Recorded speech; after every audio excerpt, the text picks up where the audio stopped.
Okay. Okay. Okay.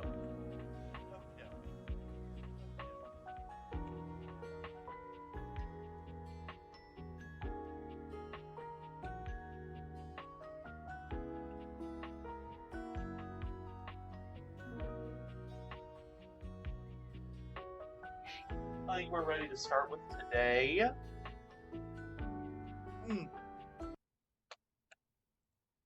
Wrong person on screen.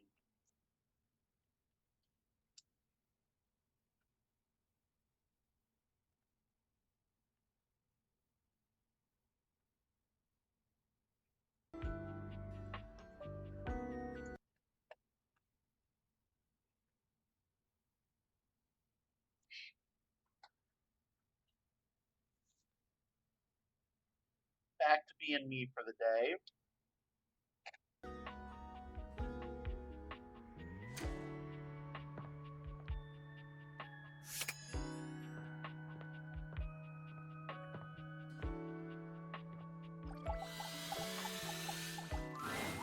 A colourfully dressed board gamer beams at you, but even though his expression is ostensibly friendly, something about his energy is a little off.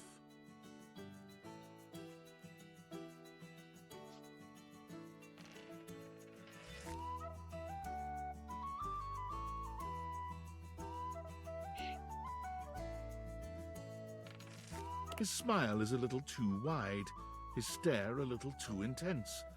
You feel rather like a mouse that's just been spotted by a bored house cat.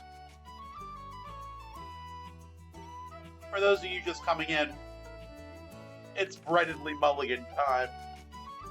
Why a gee gosh golly and a hi-de ho! I'm Parker, the board games, and away we go!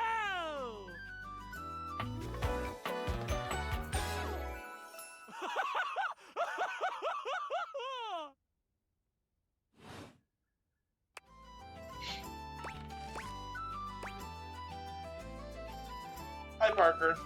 Hi there! I do love meeting new people to play with. And I do need new people to play with these days. I'm awful lonely up here in the big ol' attic. But you seem like a nice sort of someone already. Maybe you could be my next relationship. Would you like that? Sure. Oh boy! Well, if only it were up to me.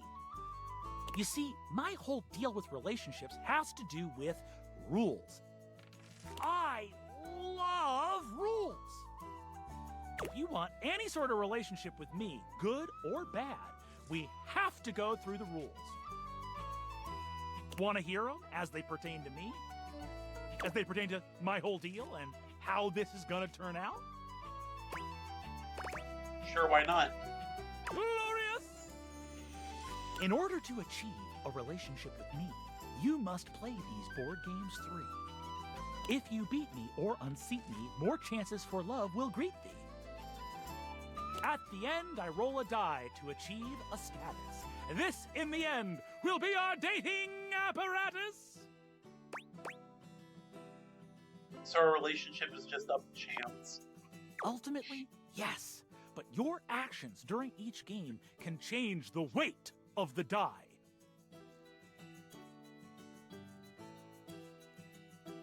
The more you win, the more chances to love me.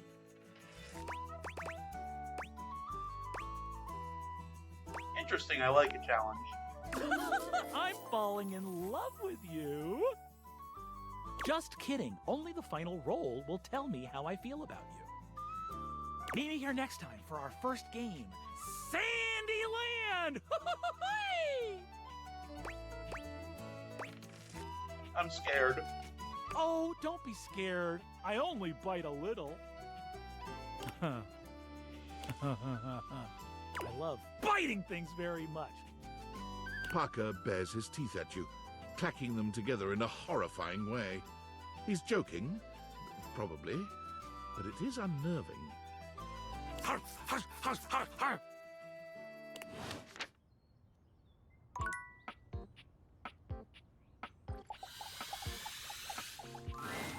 A flowering beauty waves at you, Oh, I a love you. radiant smile inviting you closer. A abundant plastic foliage frames her pretty face, and a little inanimate hummingbird rests on her shoulder.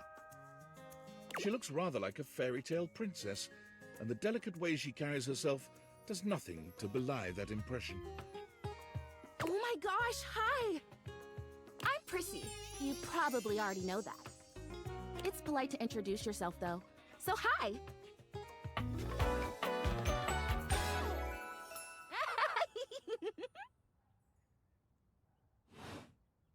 This is so funny that you're standing there. I know I'm laughing. Funny haha or funny weird? Wow, nobody has ever asked me that question before. I guess, yeah, it's a little of both. Because I was sitting here, imagining how wonderful and helpful it would be if someone was suddenly standing there, like exactly where you are. And then boom, here you are, like magic.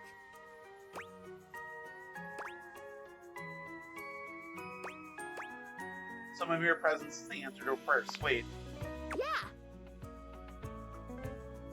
Well, no. I mean, kind of. You're definitely great. Probably. But in my imagination, the person standing where you're standing also did stuff. That makes more sense. What kind of stuff?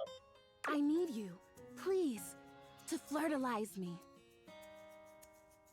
Alright, cool, we're doing this already. The attic is weird. I'm sorry, you what? I get your confusion. It's totally understandable. Here's the thing. I am a plant. Yes. Sure. But if you had to guess, what am I made of? You know, actually, now that I've asked, I take it back because I don't want you to answer that. I already know the answer. I don't like it very much. Just in case you hadn't already deduced this, I am made of plastic. You know. I know. It is the great confusing injustice of my young life. Ugh, even saying that word. Plastic. Ugh. Anyway, I am made of plastic. I would really rather not be made of plastic. I would rather be a real plant. I want to grow. I want to reach for the sun. And I want to feel the photosynthesis in my leaves. Right now, I mostly feel dust and that Labreeze, your room is clean now, smell good spray. Which doesn't actually smell that great, if I'm being honest. I know, it's so perfumey. So perfumey! You spray it and all of a sudden you're like, oh my gosh, why am I in a perfume store? Which doesn't mean that perfume stores can't also be clean. I'm sure they can. Cool, I feel like we've gotten off track here. Oh my gosh, we have. We started talking about... Wait, what were we talking about? Doesn't matter. I'm pretty easy to distract, as you might have noticed. Let's get back to the flirtalizer. This is really important. The flirtalizer is the result of months of dedicated study on my part to find a substance that will... Drumroll, please. Make me real. Prissy presents you with a green jug, covered in pictures of flowers aggressively mugging for the camera. This is about what you expected from something called flirtalizer. God, I need to make a jug of that. That's... Just pop it up and be like, wanna? Real life plant? Really. Cells, leaves, the whole 9 yards. I have done so much research. I can't even tell you. And this is the answer. You weren't talking to Stella like a week ago, right? Because, you know... The gold standard for making plastic into chlorophyll. Seriously, like, Lux and Stella were pushing this shit. And I feel like maybe, before a week ago, they might have been pushing this shit. So, please? I just need you to give me a good dousing, right at the roots, and then stand back and watch the magic.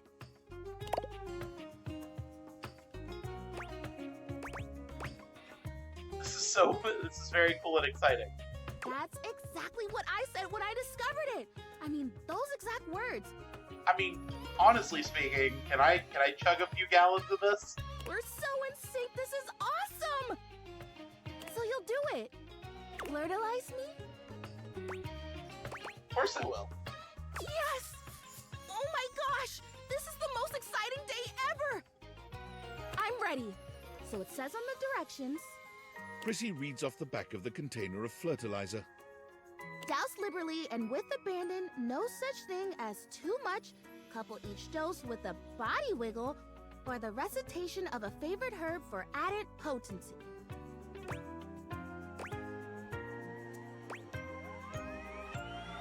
Oh, spell perfect.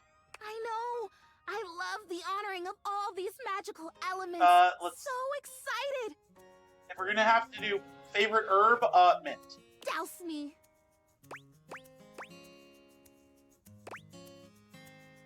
Douse, wiggle, and recite! You spray Prissy from head to toe with the fertilizer, punctuating each spray with a wiggle of your backside. When you're done, you cap it all off with a recitation of the most delicious herb you know. Mint. Ooh. I think I feel it working. There's this really strong tingly sensation. The spell you are casting definitely gets my vines all twisted up. You take a moment to inspect Prissy.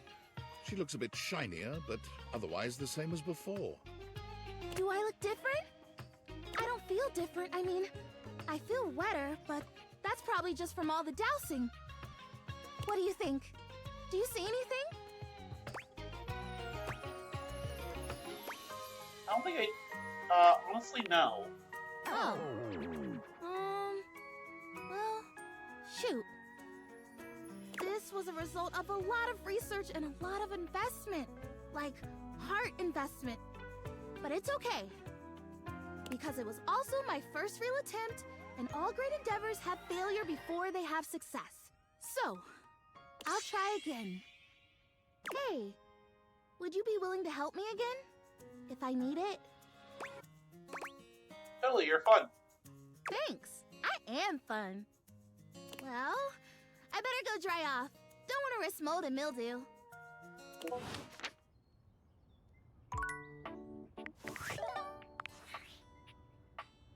David is obviously becoming desperate, and he doesn't do well under pressure. I'm worried his behavior will gradually become increasingly erratic until he crosses a line he can't come back from. That sounds You bad. have no idea. I should never have put you in this situation. Naively, I believed as Valdivian's lowest paid employee, you would be safe.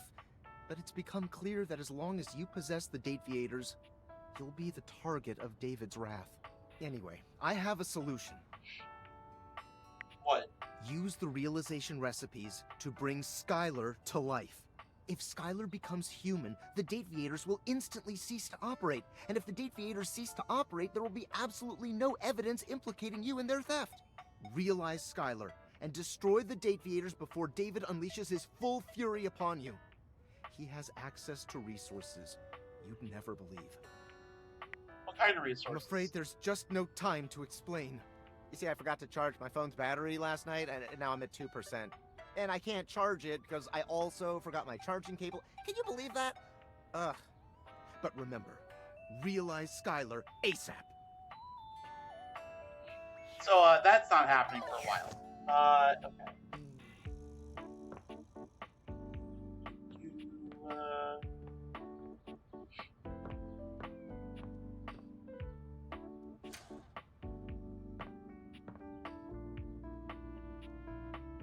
Don't want to do you. Hey, friendo. You walk into what you thought was your breaker box, but as the dark door swings open, you realize you're somewhere entirely more stimulating. A classic speakeasy club welcomes you in. The low electric lights glow warmly. Live music drifts languidly from a sumptuous velvet red stage and envelops the audience in a pleasurable haze of pure vibe. The gentle clink of cocktails in glasses rises from a wood bar to the left of you. and then a gentleman with a languid, easy air to him approaches you. Well now, what a delightful surprise. Oh no, he's British. Brand new patron. I live here, actually. Really? Are you sure? I find that hard to believe since this is the first time I've seen you here. Trust me, I would never forget such a striking face. Striking, huh? Oh yes, distractingly so. I imagine it would be quite difficult to focus on anything else with you around. Though, I can't say I mind. You have quite the reputation around the house, live wire. I'm eager to explore it for myself.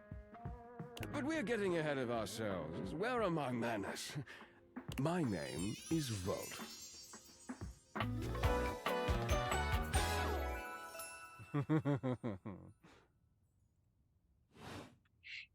He extends a hand towards you, a conduit of pure, dangerous sexual energy that charges the very air between you.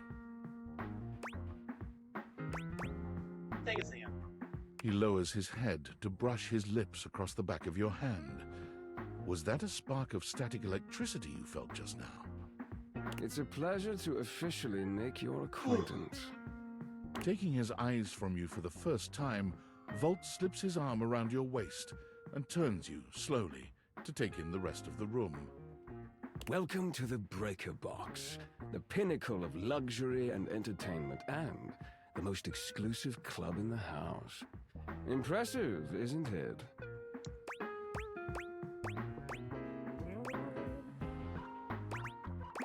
Really is. I feel kind of underdressed.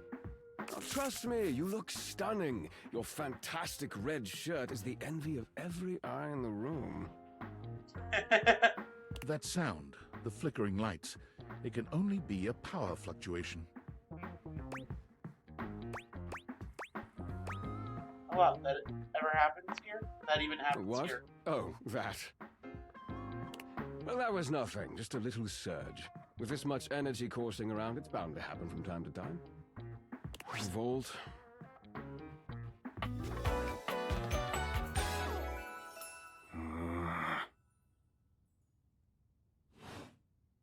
This newcomer looks exhausted, frustrated, and annoyed. His sleeves are rolled to the elbow, revealing calloused and bruised hands that he wipes on a rag. Eddie! Just in time to meet our guest. The human? What are they doing here? I'd imagine if we don't poison the mood, they'll be joining us for the headliner show. Joining us for tonight's show, I hope?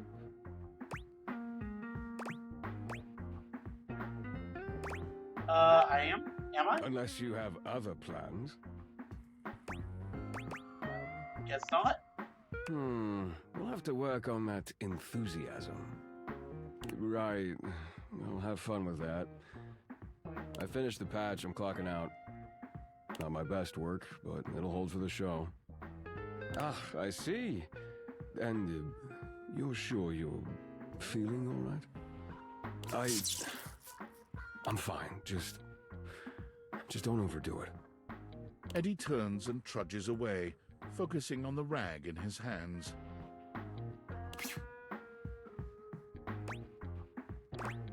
Is he okay? Of course. Eddie always is. His human skills leave something to be desired. Best to simply give him some space. Back to the matter at hand. Tonight's show! Shall I set you up at one of our VIP tables?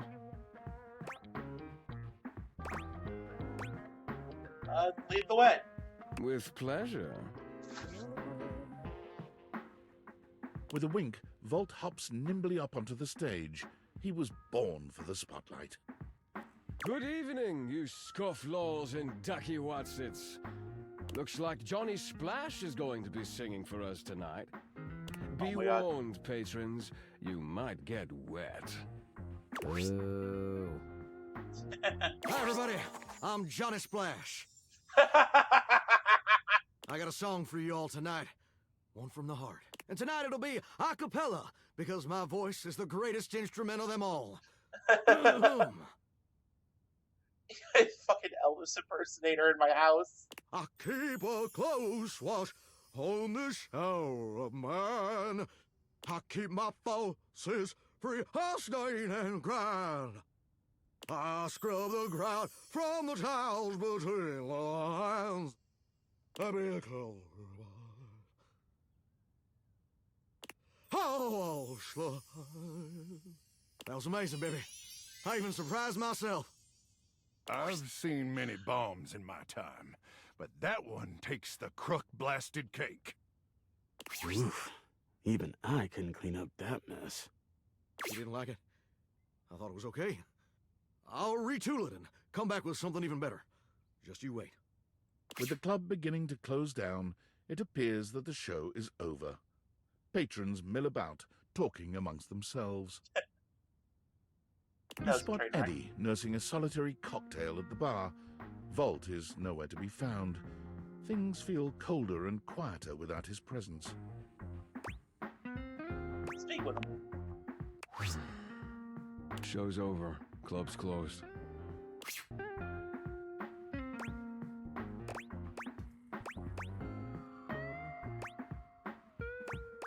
I just wanted to check on you. What? Why? You seemed upset I earlier. wasn't. Happy? You can go now. Are you always this oblivious? Yeah, kinda. Then allow me to make it perfectly clear. Get out. Alright.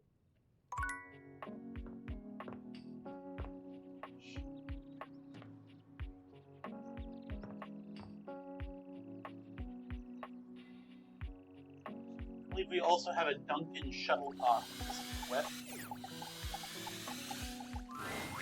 Ah, man, this isn't where the experience is for today. We're meeting at the weight rack. See you tomorrow.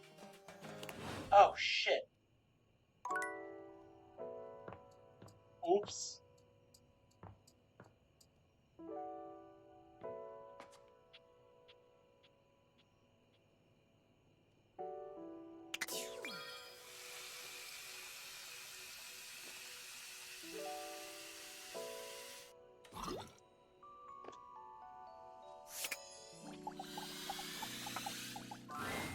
You're used to seeing mostly people-shaped objects with the Dateviators, but clearly the sink-headed figure before you is, well, not like the others. All the time in the world wouldn't be enough to comprehend whatever is going on with this guy. I'm gonna leave you guys on this image. I have to go get some water.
Yeah, I returned.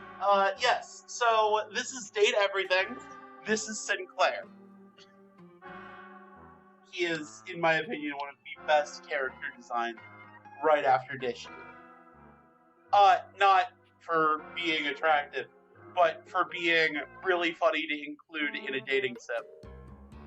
Oh my god, they all have pun names. You haven't seen this yet. We were talking to our breaker box. It was Eddie and Volt. Eddy currents, voltage. Oh, I love that. Yeah. You can see that he's got a sink for a head and the clothing and posture of a beleaguered stand-up comic, but your inspection is cut short by his disturbing screams. Help! Help me! Hello? Can you hear me? What's wrong? Listen closely. There isn't much time. Nothing is as it seems. Oh my gosh, what's going on? I'm not who I appear to be. No! Stop that pop-up screen! My name is not Sinclair, it's Martin! Martin Applegate. And I'm not a sink. I'm an insurance claims adjuster from Turkleman City, Florida.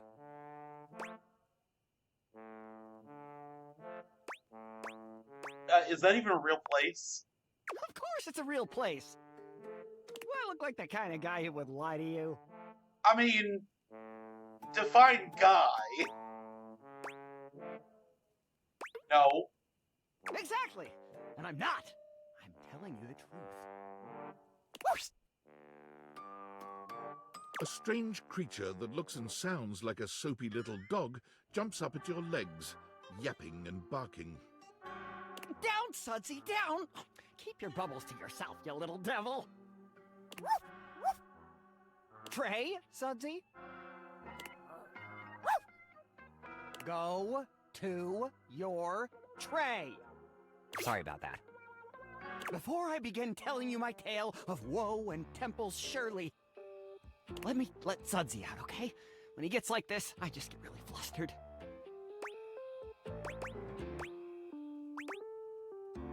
Okay. Okay, bye! Sink you next time! The hell is my life?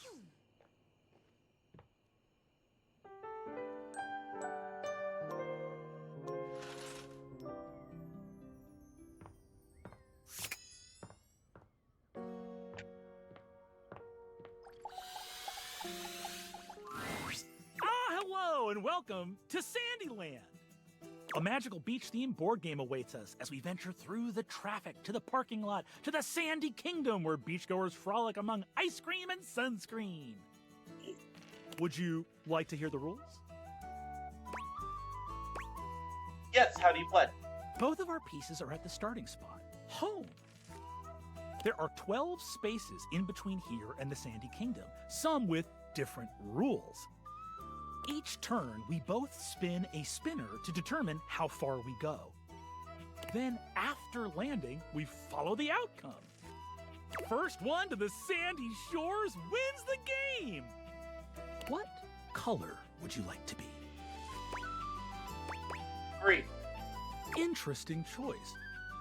The pieces are all set up. I'll be the banker and the rule tender. We are both at home. Shall we race each other to the beach? It's your turn. What will you do?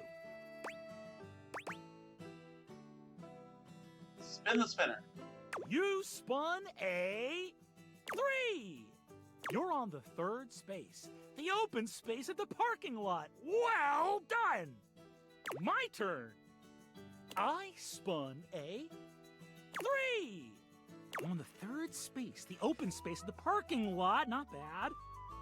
Looks like it's back to you. It's your turn. What will you do? Spin the spinner. You spun a 4.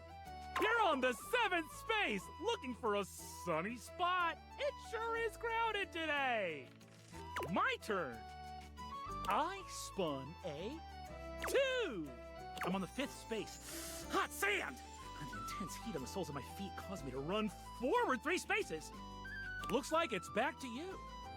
This really does feel like he's just reading off It's your turn. What will you do? a board in the middle of the game. Spin it! You spun a 4. You're on the 11th space. Notifications off. You're almost to a perfect Sandy holiday. My turn. I spun a 4. I made it to the Sandy Kingdom. I win. Woohoo! I'm the best. You won fair and square? I sure did. That's 1 victory for me. The relationship die stays the same then. There's still hope for you, though. Come see me next time for the ancient game of chess. See you around, part. Ooh, chess. You've heard of it. Excellent. See you, potential lover / friend / enemy.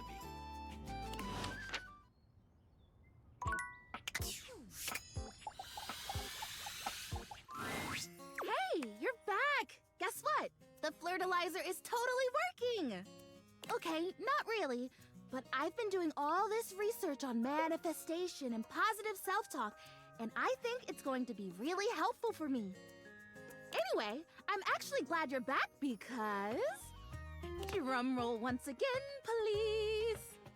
I've got a brand new plan to become a real plant. A real plant plan. After the flirtilizer debacle, I went back to the drawing board, started my research from scratch. And it turns out I was missing a key ingredient in my whole appraisal of the situation. What was that? Are you sure you're ready for this? It's called the woot.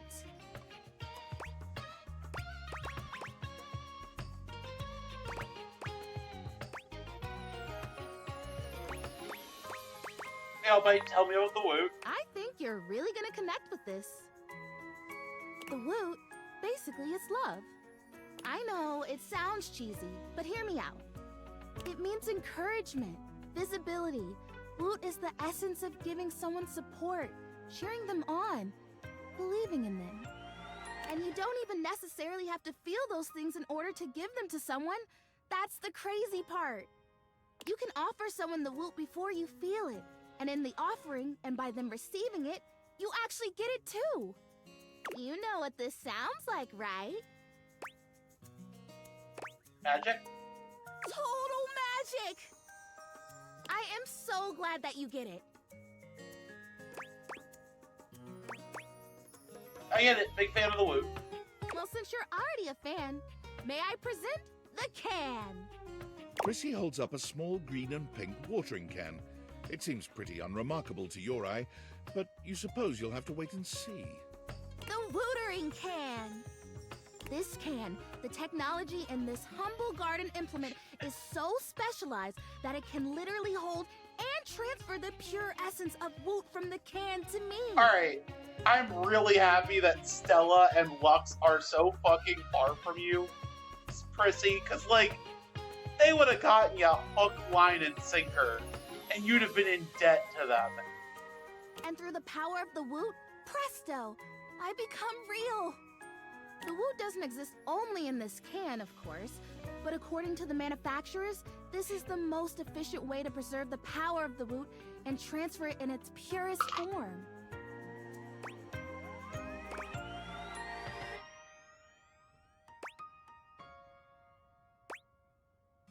Like I woo you? Yeah, that totally works too. If you were intending to woo me, which would be interesting. Are you? Oh, absolutely. I have to say, I might just take you up on that. Provided you help make me real first. We can talk about that later. Anyway, I'm sure you can imagine how much woot is lost to evaporation in a traditional transfer procedure.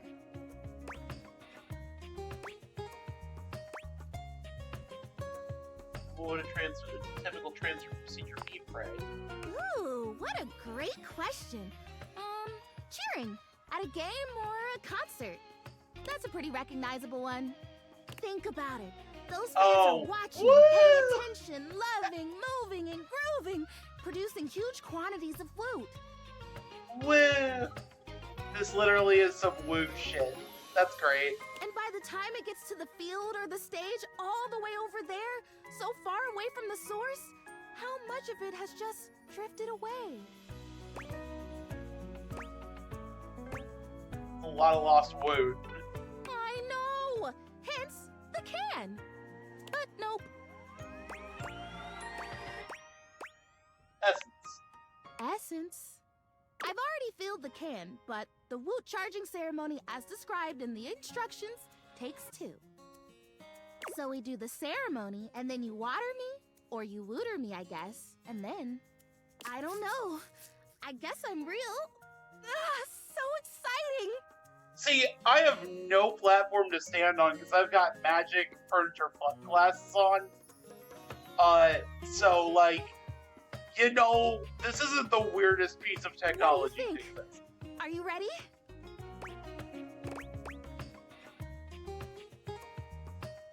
Let's do this. Yes! You are so cool! Okay, so to start, we both stand next to the can. Do we hold hands? No. Okay, and we both deliberately imagine the woot making its way from the can across the medium of the water, intertwining with my roots.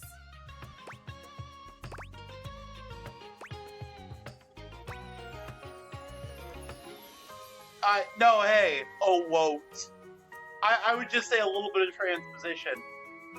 Or we take the wootering can and we just stare at it cutely.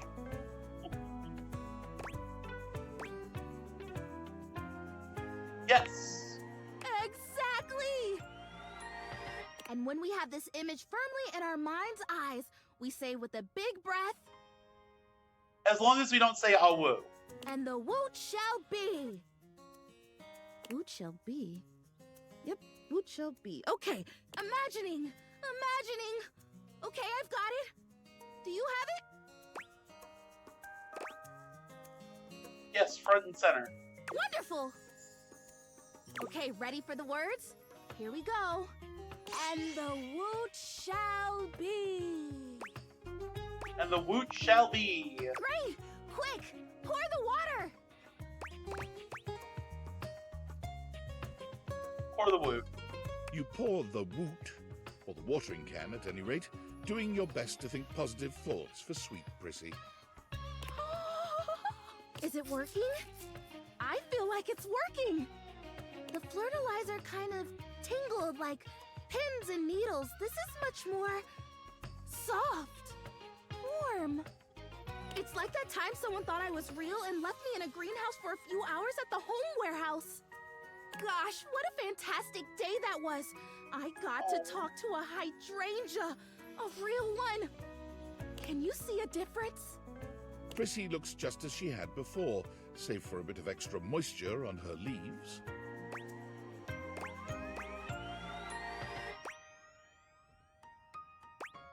I really can't. You just look a little wetter. Oh boy, if I have to stomach one more time that it hasn't worked, that I'm still not real, that I'm just a plastic plant, no different from a grocery bag or a bike tire. Oh no. It's amazing what you can take, isn't it? When you don't have a choice. Oh.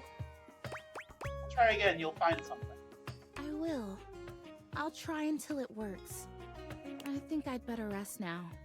Tired, but not defeated. Thanks for your help. You're just the best. I think this would be a lot harder without someone who believes in me.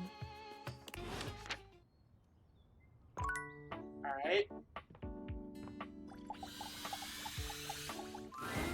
From outside, the breaker box is bustling.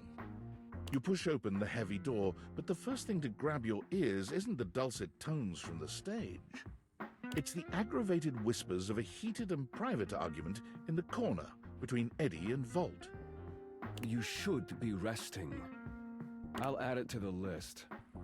Eddie, there's no time, all right? There's too much to do, and unless you want us to blow a fuse, we're not going to blow a fuse. Though you might if you don't relax. Everything is... Look, fine. Just a few hours, but only if you swear you'll keep me updated. Have I ever failed you before? Obviously not. I'm serious, Volt. If it gets worse, you come get me. Clearly not fully convinced, Eddie chews on his lip. Finally, he turns, blowing past you with barely a nod. Ah, live wire. Volt's whole demeanor shifts as he notices you, and you feel just as tingly as the first time. How delightful. You're back.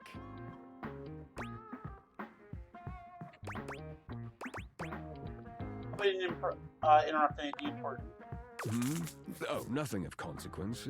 Administrative responsibilities, you know. I wouldn't want to bore you with the details. Volt's eyes shoot to the lights, and immediately back to you. Can I set you up with a table? The show doesn't start until later, though I imagine we can find something to fill the time. Sure, let's get situated. The lights begin to flicker again. A familiar occurrence by now, but this incident feels different. It lasts longer than it should. The buzzing feels ominous, almost like a warning. My apologies, Livewire. As much as I'm enjoying our conversation, there are a few things I must attend to. It's nearly time to open for the show. Allow me to show you to your seat. It does feel like your seat now, even as the power continues to surge and ebb. The lights flicker, the bulbs buzz and drone. The crowd thickens and murmurs anxiously, beginning to grow restless until Volt finally takes the stage. We've got a real treat for you tonight.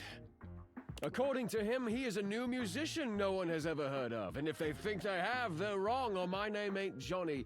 P.S. Don't read that part. Well, read it, but don't say it out loud, for Am's sake. It's Steamy Hendrix! There must be some kind of way out here. God damn it, Johnny! No! Johnny Splash, Steamy Hendrix. Oh. Buddy. I'll sell the shampoo to the soap. Hey, there's too much of conditioner. I can't get no scalp relief. And then I got this guitar solo planned. And I'll be damned if I know how to play the guitar, but I'll learn it a cappella for you. It goes like this. Wow, wow, wow, wow, wow, wow. No one knows more about stinkings than Jean-Loup, and this smells like a big one. A turd named P.U. I always appreciate feedback from other artists. That wasn't feedback, darling. That was backwash. You're right. The tastes of audiences are fickle and ever-changing. I'll retool my act once more. That'll fix it. The show concludes, mercifully.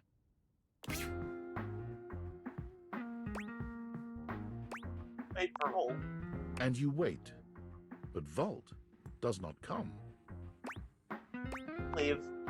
You get up to leave and you notice Eddie, quietly closing the door to the back room and shuffling to the bar to fix his drink.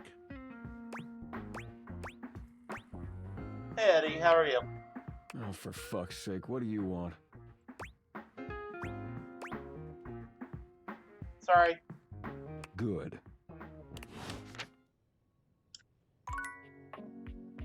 You wait. You find Dunk stretching idly by the weights. When he sees you, his handsome face breaks into a cheerful grin.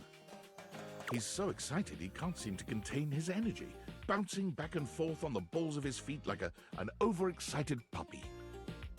You made it! Oh man, I'm so excited. It's been so long since I got to work out with somebody else. And a movie, too. There's nothing like a good lift with someone who's just starting out. Everything is so new, no bad habits to break, less competitive talk. It's just gonna be you, me, and the weights.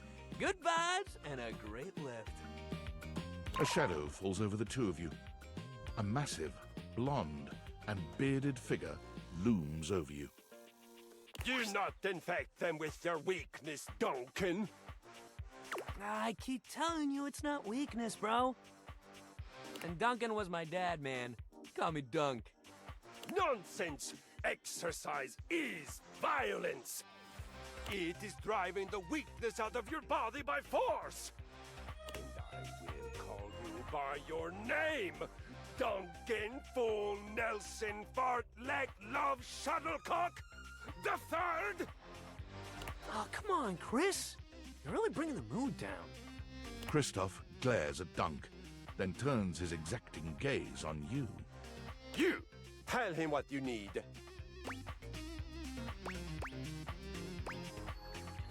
What I need. Yes! You need to have the weakness beaten out of your soft body. He pauses for a few long moments before finally adding, With exercise. You have neglected yourself for far too long. You set foot in my domain. You will do so with intention and strength. None of this real winners do their best and know their limits sentiment and foolishness. You really gotta relax, man. All of us share this room. And it's their house.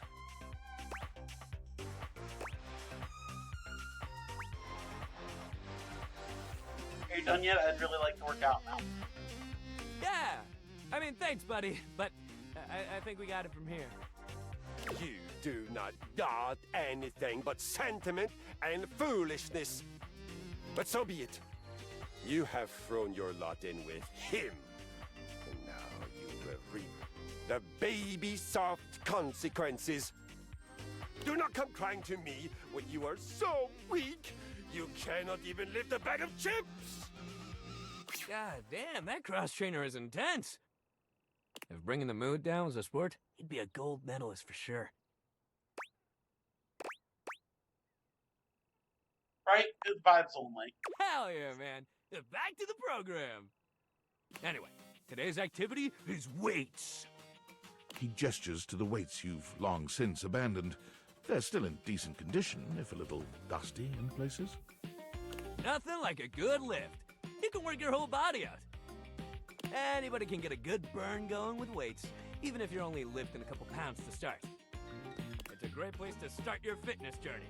There ain't no rules, no competition. All you need is yourself and a good attitude. So, ready to get started? Dunk is so cheerful and confident, it's probably more work than it's worth to turn him down. You could, but do you really want to hurt his feelings? Alright, let's do this. Let's do this! You lift weights for a while under Dunk's supervision. He ensures your form is always correct and that you're not lifting more than you can handle. He never pushes you too much.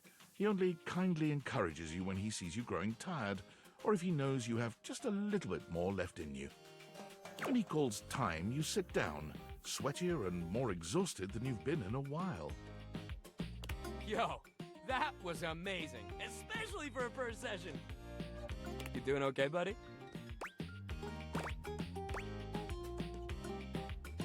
I'm tired, but I feel good. That's great. Make sure you take it easy the rest of the day, okay?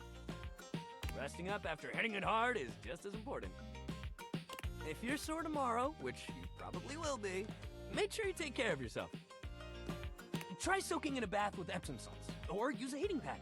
You can even try a massage if you got a massager or anything like that. And it might sound like the exact opposite of what you need, but trust me, keeping that body moving when you're sore only helps. You lay around and feel sorry for yourself, it just gets worse. But I got something that'll help. Next time, we'll do some yoga. I mean, it'll make you sore too at first, but it'll help you with the rest of the stuff we do. Sounds great. Hell yeah! Love that attitude. See you at the yoga mat. Alright, Sinclair, get your butt out here. You're back!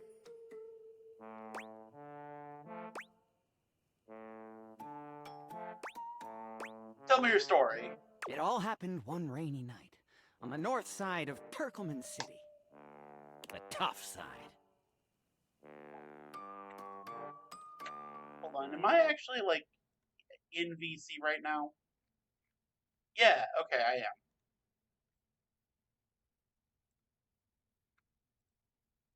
am. I'd stayed late at the office because I had extra work to do before the holidays.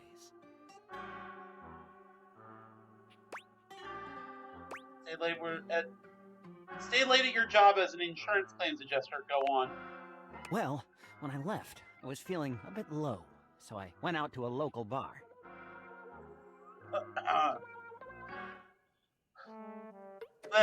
Babe. It's called the Banana Club. They make a mean Shirley Temple. Heavy pour. Then what happened? I should have known better. But after I'd had about 7 of them, I went out for a stroll. Okay, non-alcoholic cocktail, got it. I don't know where I was going. Just trekking the streets with my dog. Suddenly, I came upon a fine dining establishment called the Questionable Dandelion. Right. They've got an incredible buffet. Lots of strange ingredients from all around the world. They're always trying new things. Okay. Like Diplodocus berries. Of course. And Jimson weed cupcakes. Naturally. They also sell Excedrin by the pint, the headache medicine. Well, that sounds dangerous. Oh yes, very. But good for headaches. Typical Friday night so far? No! Not at all! It was Thursday. Ah. Forgive me. I was walking around, or sort of drifting, or rather, floating, or... I guess you could say I was making my way about town. God damn it! If you say walking fast, thinking slow, I swear to God. Aimlessly, you see? Getting that? You're very perceptive. I pride myself on it. What happened? Well, I came across an alley I had never noticed before. It was dark and had a rather threatening look about it. There was a snake in it, and it told me to not pull a lever. So naturally, I went down it.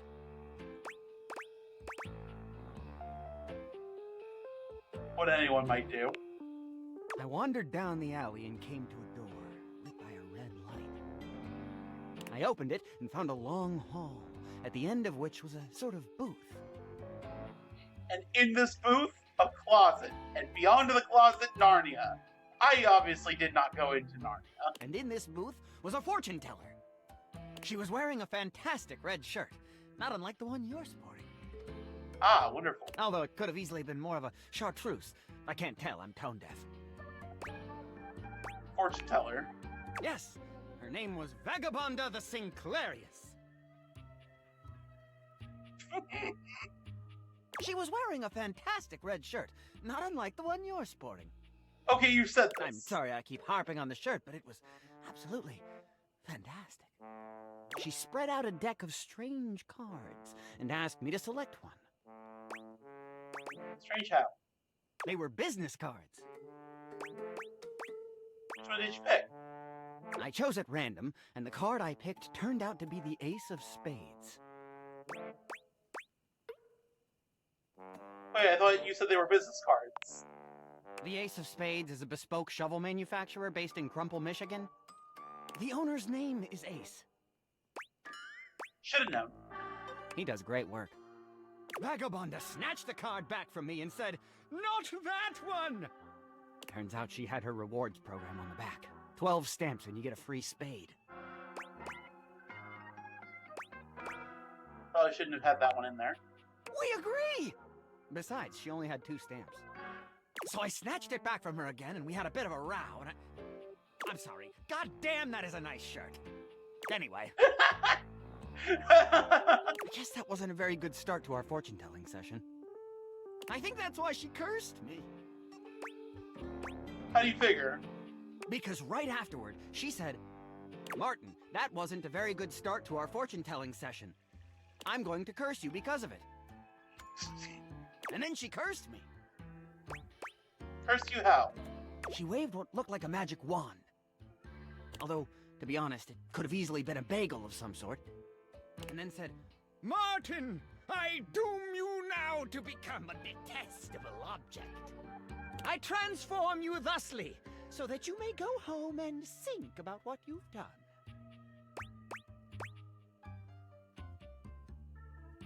Am I to understand that you may have confused a wand for a bagel? That is correct. And then you became a sink. And then I became a sink. Now you find me as I am, trapped in this porcelain prison. All I want to do is return to my old life. To stroll the streets of Turkleman City once more, without a care in the world. Oh, how I long for it. Please, won't you help me? Sudsy and I would be oh so grateful if you could get to the bottom of what's going on here and return us to our proper forms. Will you? I'll do everything I can. Oh, joy! If you want to help to get to the bottom of all this, I might suggest you seek out someone who is in the business of solving unsolvable mysteries. Or just go see if Vagabonda the Sinclairius is willing to undo her curse for a free shovel. I think I know just the magnifying glass. He stands there silent and unmoving until you finally leave.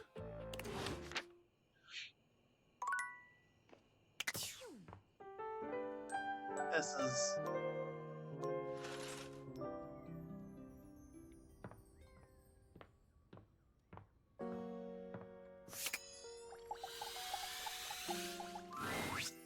Welcome to the Abode of Mysteries, where today we will play the ancient game of chess. First founded as the Indian game known as Chaturanga before the 600s Anno Domini. That's year of our Lord Christ! This guy literally is just Brennan Lee Mulligan. It traveled throughout space and time to reach us today as the most popular board game of all. The game used to have elephants for pieces, but now it's like bishops and stuff. Do you know how to play? I do. That's great! Saves me an explanation. I have the pieces set up right here. You can be white, I'll be black, which means you go first. I already told you I know what to do, man! Play normally. This is the style of play that I would categorize as normal. But what if I attacked you, like so? Parker pushes his knight far out into the playing field, seemingly completely undefended. Ignore it. All right, so you didn't fall for my opening trap. I have more tricks up my sleeve. Parker plays chaotically, filling your position with wild sacrifices. One such sacrifice leaves a set of his pawns doubled up on the same file, one in front of the other. His tactic-filled play also leaves his king wide open, easy to attack. Oh. Quietly, simply, you begin to bring your pieces one after the other upon the pawns that are incapable of defending themselves. Ooh, that's not very nice. Parker puts his queen next to your king in a very threatening manner, maintaining eye contact with you all the while. He does not blink.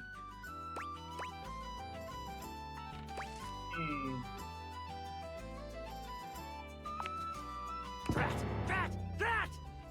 The single weak point of his pawns begins to crumble, and soon his entire position with it.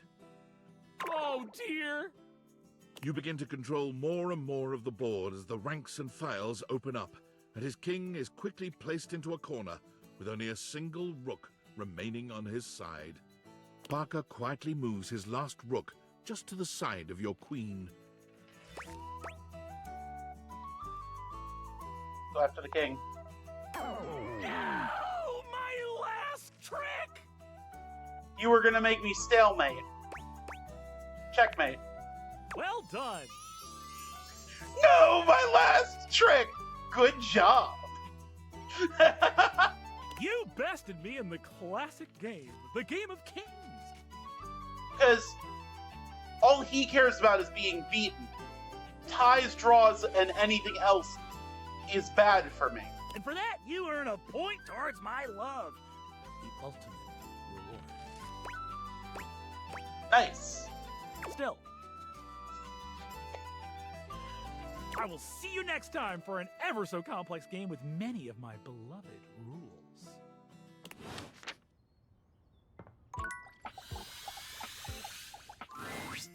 Hey, you... I'm glad you came back. I've been thinking about some things, and maybe I did get a little carried away before with the flirtilizer and the watering can. Although, I can feel a little bit of a difference. You believing in the magic has helped so much. I'm not totally real yet, but I really think I'm closer than I was. Don't you think?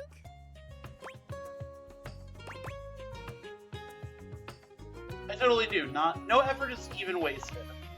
I like Ever that. wasted. Yeah. Everything matters, if only a little bit. I don't think I was wrong, per se, about those other products, but I feel like those things weren't addressing the real problem. Okay, what's the real problem? I think maybe I've got bugs. Bugs. Bugs. I think maybe part of the reason I haven't become real yet is that I'm actually afraid to because there are bugs on me.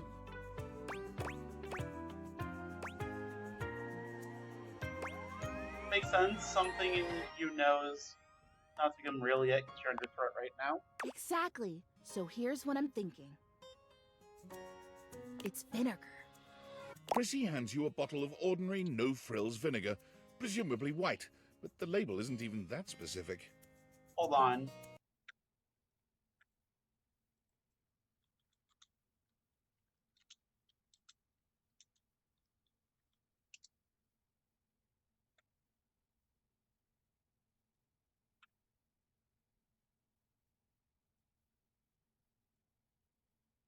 That's actually very dangerous. Hold on.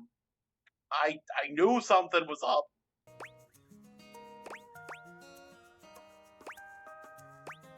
What a common pantry scent table vinegar? Common, basic, household vinegar. I thought maybe I'd use apple cider vinegar, but I couldn't find any up here, so this is what we got. Can you? Just spritz it on my leaves or brush my leaves with it. It'll drive out the bugs that are there, and it'll make sure that no new bugs come. Even bugs don't like the smell of vinegar. It's like a universal thing. Alright. There's no option to say, hey, it might damage you, so here you go. Yes. Thank you. It's hard to stay hopeful sometimes. It really helps to have someone around who believes in me. Probably wouldn't surprise you to know that there are quite a few folks around here who think I've spent too long in the sun. Her leaves are melting. That's what they say when they think I can't hear them. Can you believe that?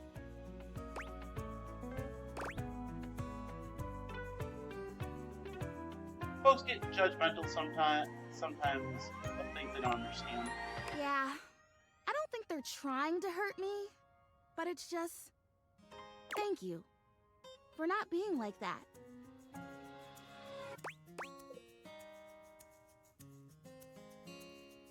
I've been there. I'm glad I can help. Me too. Alrighty, I'm ready. Vinegar me. Vinegar me.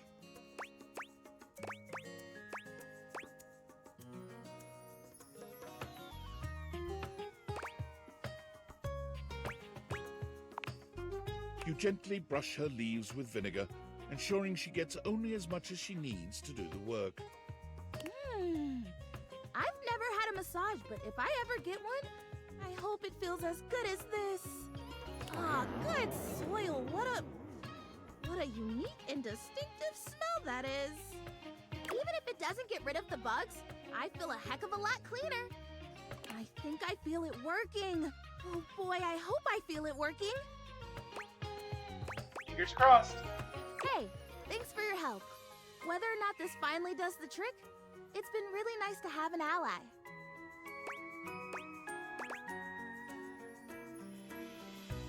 Got it. Don't forget to come back and check on me. Who knows? I might just be real by then.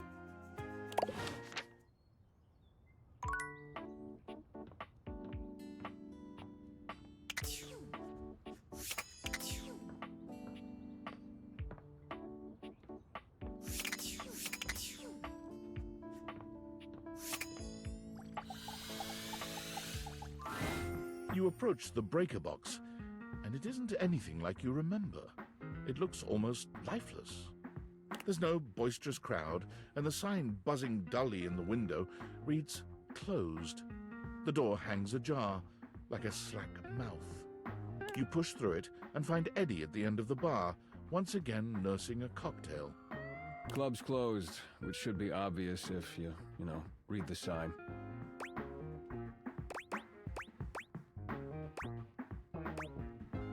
It looks like you need help. And it looks like you need to get your eyes checked because I'm fine. I've got it. Thanks.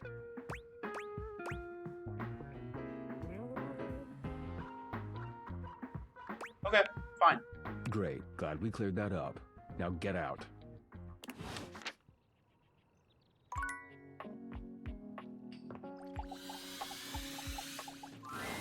Dunk is in the middle of a downward dog pose, showing off surprising flexibility for someone with a physique as rugged as his.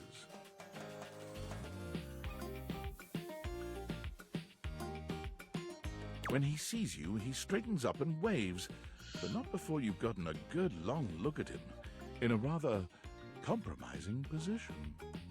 Hey, hey, there's my favorite new workout buddy. Ready to try some yoga?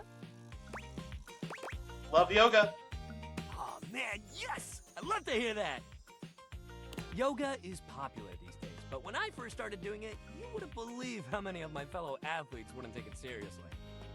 Even now, you still got equipment like Chris, who thinks it's soft stuff for babies, and nothing could be further from the truth. But also, like, who cares if it's soft or not? Real strength comes from not caring about other people's opinions. We're gonna get our yoga on, and nobody's gonna tell us we can't. As if on cue, another household object appears in your periphery, perhaps to tell you you can't. What up, what up, what up? Dunk's normally unflappable smile grows slightly rigid. Ah, Shelly, hey, we were just about to... Do some yoga? Yeah, I heard. Shelley throws her muscled arms around the two of you, bringing you in for an uncomfortable group hug.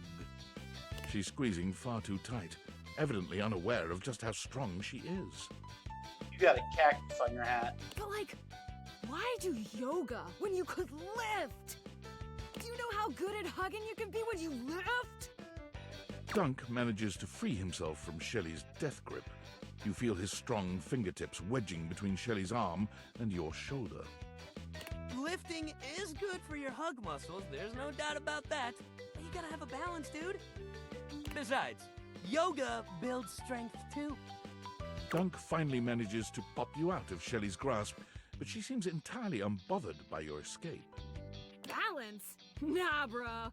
You gotta grab life by the screws. You don't want our good pal here to miss out on the best in life because they were too busy bending over and staring at the floor. Shelly, my dude, respectfully, life ain't all about lifting. Shelley's mouth drops open, as though Dunk has just said something absolutely unthinkable. It might be a good time to intervene. Lifting is great, but it can't be all you do. Exactly. Lifting is great, but it's just part of the routine. How can you say that? How else are you gonna lift your friends up and carry all their burdens and make them a part of you until you push them away or you collapse under the strain of it all? Why, that's no way to live at all.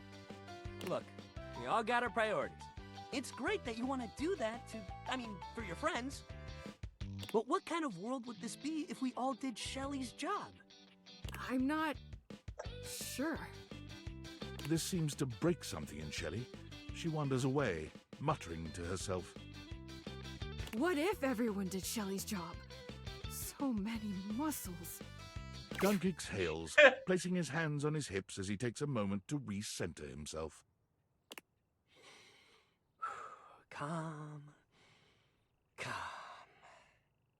Okay, yoga time.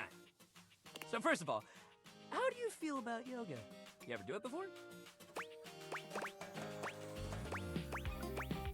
Not much for yoga. That was the old you. The new you might love it. Let's just try it and see. All right, let's get into it. How about we start with a nice down dog pose? Like this? You bend down into a decent downward-facing dog pose, keeping your feet shoulder-width apart and placing your hands palms down on the mat ahead of you.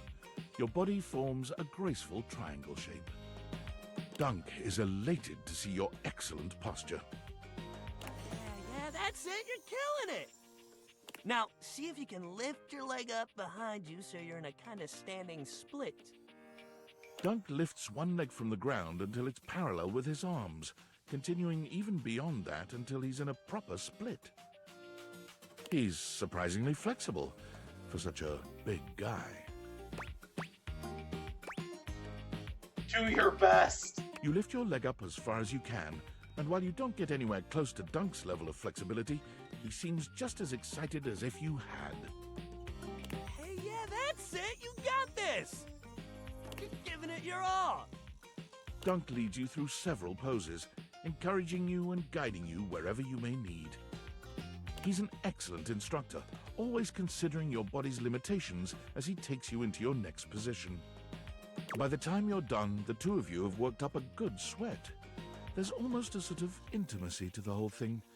You can't really remember the last time you did something like this with someone. This is great. You're doing real good. Why don't we cool down with a nice cross-leg sit here? Dunk motions to you to take a seat across from him on the mat. As you take your place on the floor, you find that for once, his boundless energy has simmered down just a bit. How do you keep your energy up at all the time? I don't. I get tired just like everybody else. Dunk grins at you, doing absolutely nothing to sell the point that he does run out of energy every now and again. We all gotta have rest days, even me. You never take a rest day, you end up like Shelly. Dunk looks quickly over at Shelley, who is still puzzling over what it might mean for everyone to do Shelley's job. Just take your rest days, man. Dunk breathes in deeply, in and out, seeming to relax further for just a moment. Great workout today, man. Really, you killed it. Next time, we're gonna do some good old-fashioned sports. I'll even let you choose the ball. Sounds fun. Hell yeah, that's the attitude. Okay, so we're not gonna be able to do Sinclair's. I know that one. Hey, how's your day going? Forging some new relates? That's short for relationships. I think about this stuff a lot. I'm a friggin' blast. Oh, yes, I knew I was good for something. How about a nice menu? I have lots of different ones, all different styles. Here's the main one. Welcome! What can I do for you in my main menu?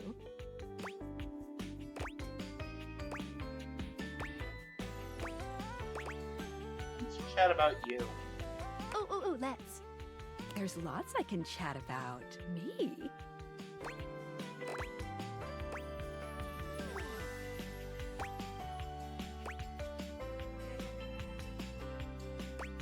You talking about how this dating objects thing works? Oh, my favorite subject. What do you want to know about my lore? How do the dating theaters work in the first place? Vibrations. Okay, makes sense. Moving on. Wait. I'm being overly simplistic. Have you heard of string theory? Yes. Date Theater technology is based on thing theory. Thing theory theorizes that at large enough scales, all objects and concepts coalesce into their own one-dimensional wavelength that unifies all of that type of object throughout the universe. Intriguing. Any object that makes up any specific wavelength is connected to all other objects on that wavelength, which by virtue of being complex enough then forms a Gestalt consciousness. Humans just never had a way of speaking with those consciousnesses until now. What's Gestalt? When the whole becomes more than the sum of its parts. With objects, it happens as a plank of wood slowly becomes a toy boat. The wood didn't change, but its status did. And once it's more toy boat than plank of wood, it changes its wavelength. Its thingness is vibrating differently enough to find a new signal or spin. So when does each separate wavelength form? Once the object or idea becomes large enough to have its own state, it breaks off the wavelength and forms a new one. That's why tables are different than chairs, even though they might be both made from wood. Their thingness is vibrating differently enough to find a new signal or spin. I like to call the wavelengths animus, but you can use any term really. This is how we can directly acknowledge these things' existences. Date-viators vibrate along each of these anima. That's why when we awaken something, it wiggles a little. What did you think about that? Makes perfect sense. Yes. Listen, I'm glad you asked me about this. You see, my inner workings are based on some very specific tech that was created by one of Valdivian's founders. I'm gonna show you my insides. You ready? Ready. Skylar points to her own date-viators and invites you to look closely. You see there is a small space just between the lens and the earpiece. This is my suspension. It keeps these date-viators running. It's literally suspension of disbelief. It's not doing great. Sorry to hear that. Thanks. It's a very special type of suspension. A suspension of disbelief. Yup. What's that mean? Basically, it works super hard to make everything in this little love experiment work. But it's strained, really strained, with all these wild things going on around here. Talking to objects. Objects having names and hidden lives and sexy human bodies and everything.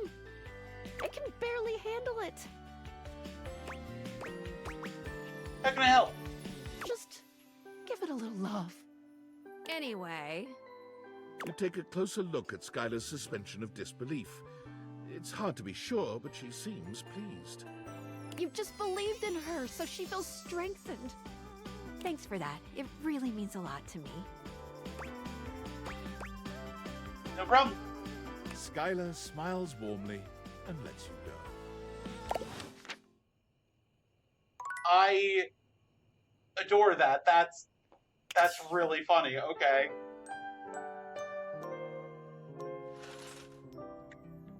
Alright, Parker, get your ass over here. We're being Izzy rolling for a little bit longer. Today, we will be playing a popular and complicated game. This is a game in the Eurogame tradition, one of resource allocation, worker, placement, and cooperation between players.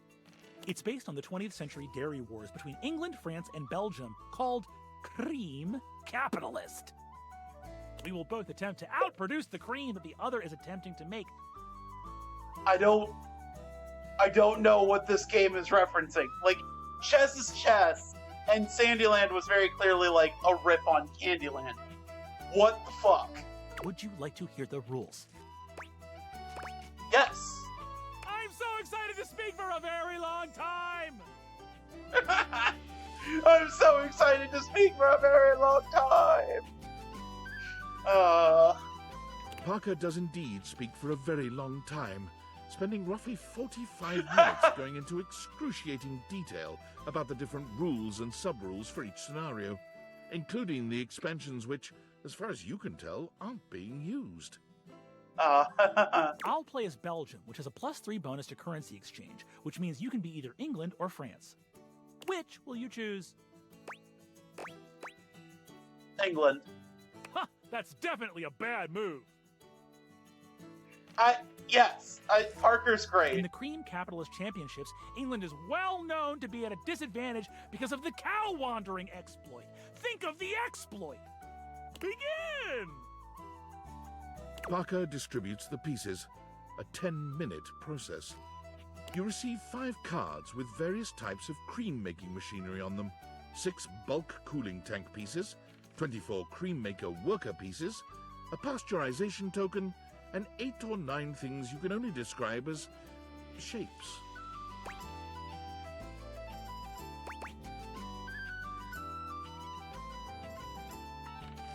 Think about the rules and begin to build a strategy. Though the rules are intricate, they are no match for your intellect and resource-mongering capabilities. I'll go first so you can see how a turn usually goes. It consists of 5 phases. Parker does a mathematical dance between placing workers, spawning new factories, and gathering new resources to then place again. Chits and chips fly through his fingers, and it serves to remind you just how well made the pieces really are. That's my turn. I'm prioritizing fermentation technology, the last step in the cream-making process. Now you go.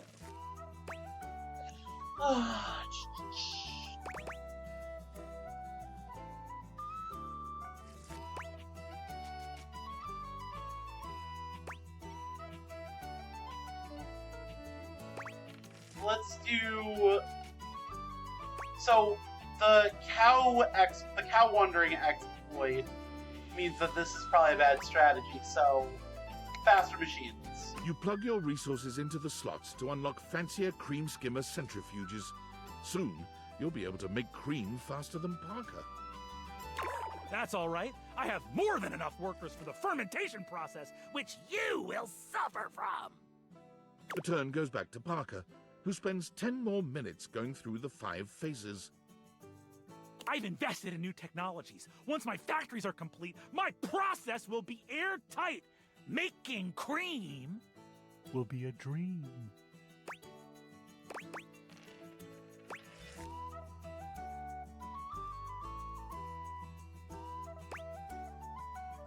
Continue to pursue new technologies. Your factories, while resource poor, can now skim at a greater rate than Parker's.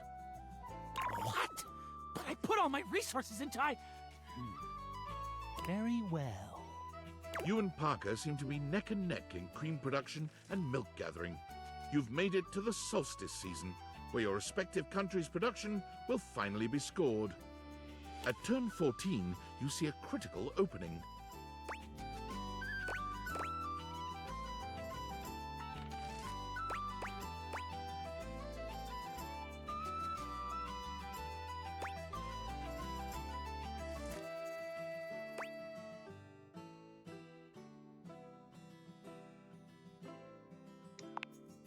Going all in on the final turn. The race is on.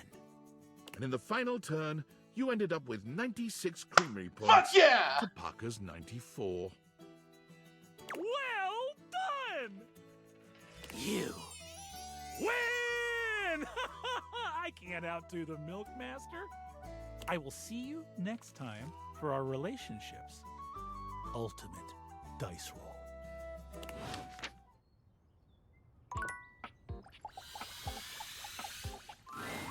There's something different about Prissy today. She almost seems alive, which is a strange thing to say about a plastic plant. Could it be? Well, look who it is! My genuine, honest tobacco hero. What'd you call me? What happened? You did it! We did it! I don't know exactly how it happened. If it was one of the things we did, or all of them together. I think maybe it's the magic furniture fuck glasses. Or maybe it was just the magic of having someone who believed in me and showed up for me. I think the suspension of disbelief is being more strained by this. But I am real. I am real and I'm everywhere. Congratulations. I think we can agree that even if there's some sciencey mumbo jumbo at work, that there's absolutely magic. Yes, entirely. I just cannot ever thank you enough. You made my dream come true. I'd say I could die of happiness if I wasn't so gosh darn alive. You look so beautiful. And I feel beautiful too. I can't even express to you what this feels like. It feels like something has been missing for so long, and now it's home. I'm complete. Everything is all right. And now... Thank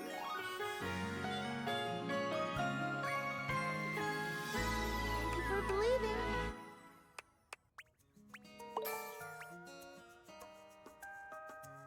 I feel like I had more empathy. I have love. Just when I thought my life couldn't possibly get any better, I have love.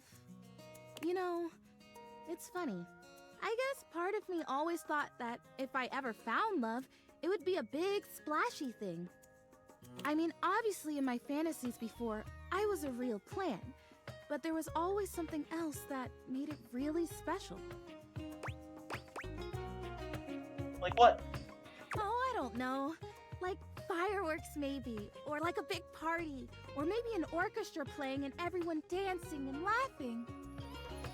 But now I'm here, and I'm real, and I have that thing I've always wanted. And it is enough. Because I love me. It turns out to be really quiet and simple. Just the realization that I love me. I guess I always did. I just didn't know it. So you loving me isn't a great big thing. It's the right thing. It makes sense.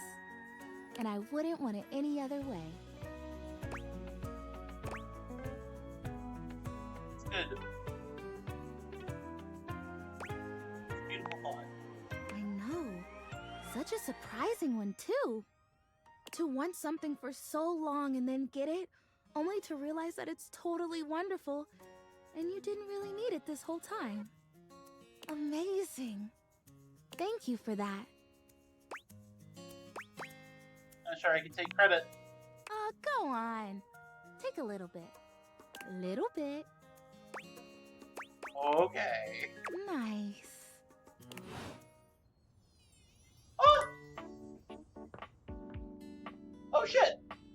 Flowers! Oh, there's a lot of houseplants. I love you. For real. Aww. Oh wow. Okay, a lot of plants. Alright, alright.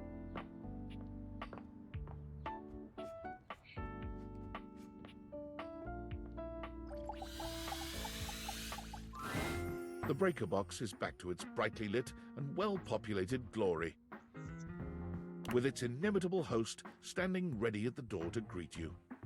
Livewire! You look ravishing as usual. Do we have the pleasure of your company for another evening? Be honest, you enjoyed yourself so much last time you just couldn't stay away. Am I right?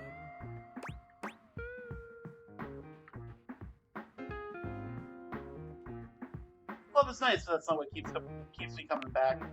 Is that so? What is it that has captured your attentions, then? You, obviously. Volt chuckles. The spark is undeniable and mutual, I assure you. I was rather hoping you would come by today. What do you say we enjoy it a little more closely together, hmm? Care to dance? Oh, you've never asked. He leads you onto the floor, not once losing your eyes. You move quite beautifully, Livewire. I'm impressed. The song has ended, but Volt has left his arm encircling your waist. He turns his face to yours. Yes. and plants a kiss on your lips that takes your breath away. Time seems to stop while the two of you are connected. Your entire body tingles, as though you've just been plugged into an electric socket. And then, far sooner than you'd like, the song ends, and with it, Volt's kiss. He smiles at you, his eyelids low and hooded. It's far too easy to lose oneself with you. Loath as I am to say it, I must leave to start the show. For the first time that evening, the power begins to fluctuate. It's louder than it has been before, and it does seem to go on. Don't let the surge fool you. My power is just fine. Don't think I'm done with you yet, Livewire. Volt leaps onto the stage as you settle into your seat. Good evening, my fellow objects and gentle things. I hope you're ready for...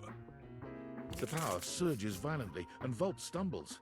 He catches his breath and steadies himself. Ready for an incredible performance. Tonight we... The system buzzes, cracking and flaring. Volt drops to a knee and clutches his belly. The surge rages until the very room seems to shake, when suddenly, everything goes black.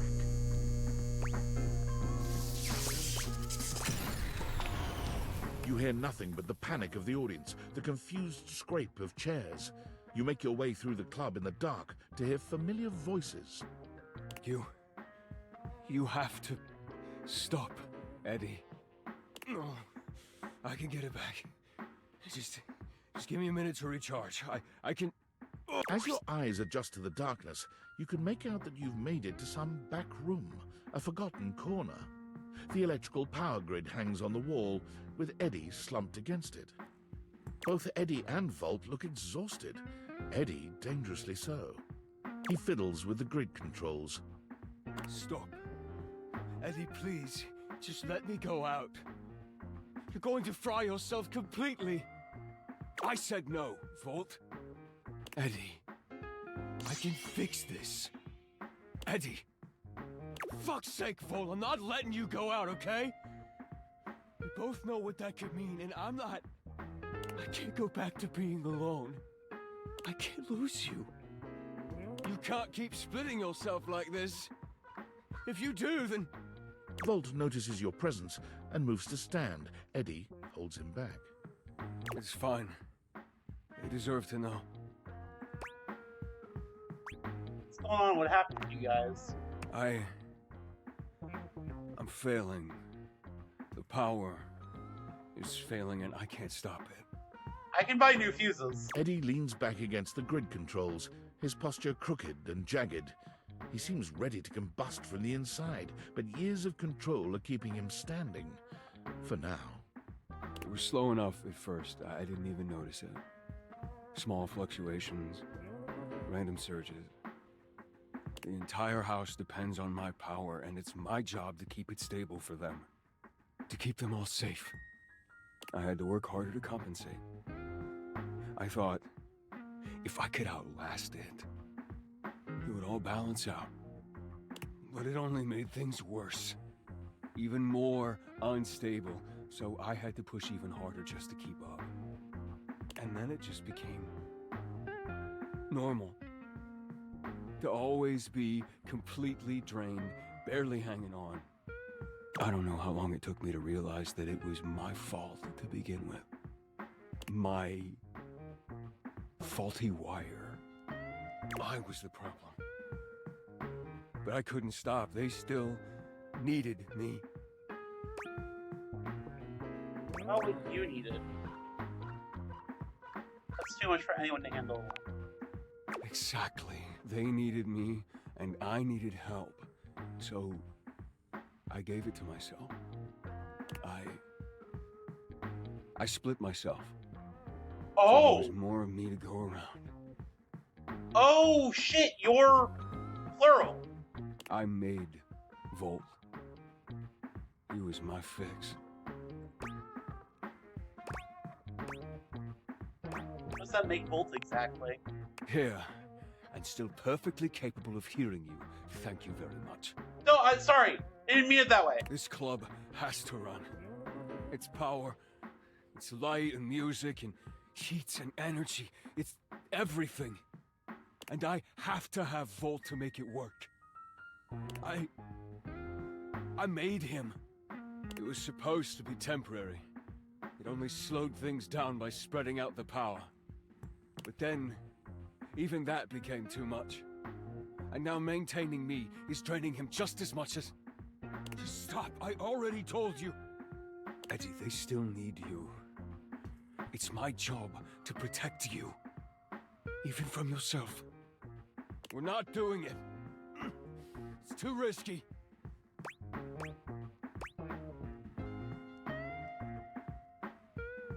What is it? What do you need? The faulty wire. Volt, don't! You have to fix the wire and reset the system. If you do that, Volt could disappear.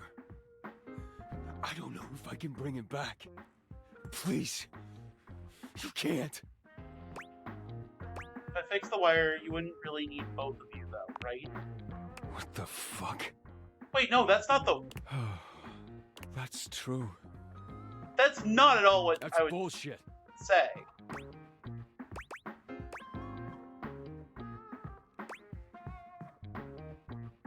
God, none of these are the options.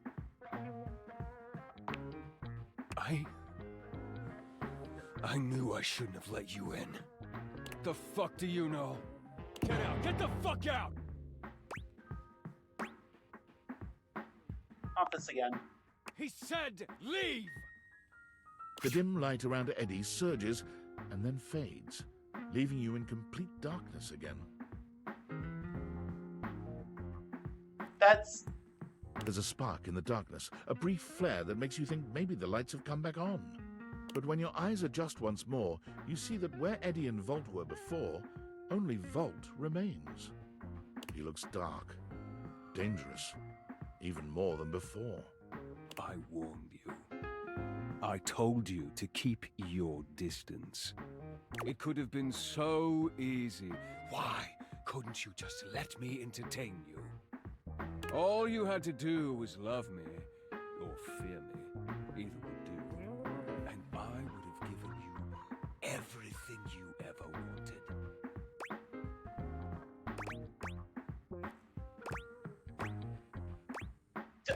What the fuck is this writing?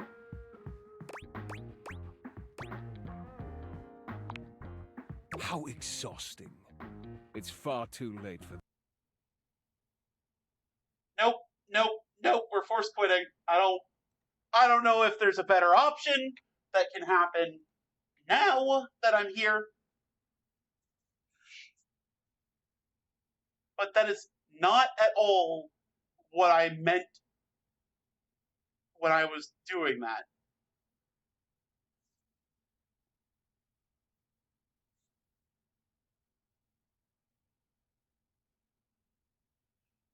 I will gladly redo the day. That was not at all the fucking way that I was expecting that to go. Like,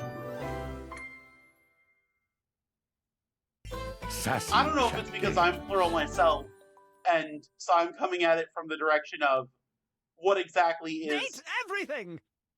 I was thinking that would be like, so what exactly is Volt's role?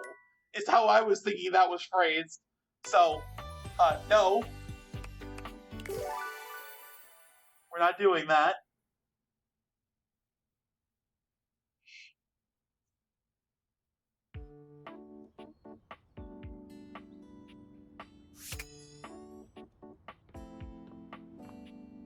Alright. The breaker box is with its inimitable... Livewire! You look... Do we have the pleasure of your company? Be honest, you enjoyed yourself so much last time you just couldn't stay away. Am I right? Is that so?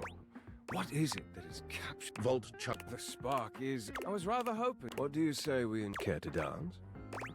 You never asked. He leads you onto the... You move... We're doing... The song has ended, but Volt has left his arm encircling your waist. He turns his face to yours.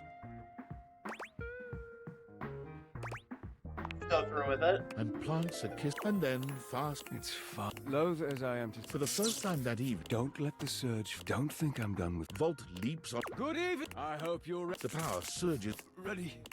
The system buzzes. Everything goes black. You hear nothing but the panic of the audio. I can get it back. Just give me a minute to recharge. I can... Oh! As your eyes adjust to the darkness, you can make out that you've made it to some back room, a forgotten corner. The electrical, both Eddie and Volt, he fiddled. Stop. Eddie, please. Just let me go out. You're going to fry... I said no. Eddie, I can fit... Eddie. For fuck's sake, Vol, I'm not letting you go out, okay? I can't go... I can't lose you. You can't keep splitting yourself. Volt notices your presence and moves to stand. Eddie holds him back. It's fine. They deserve to know.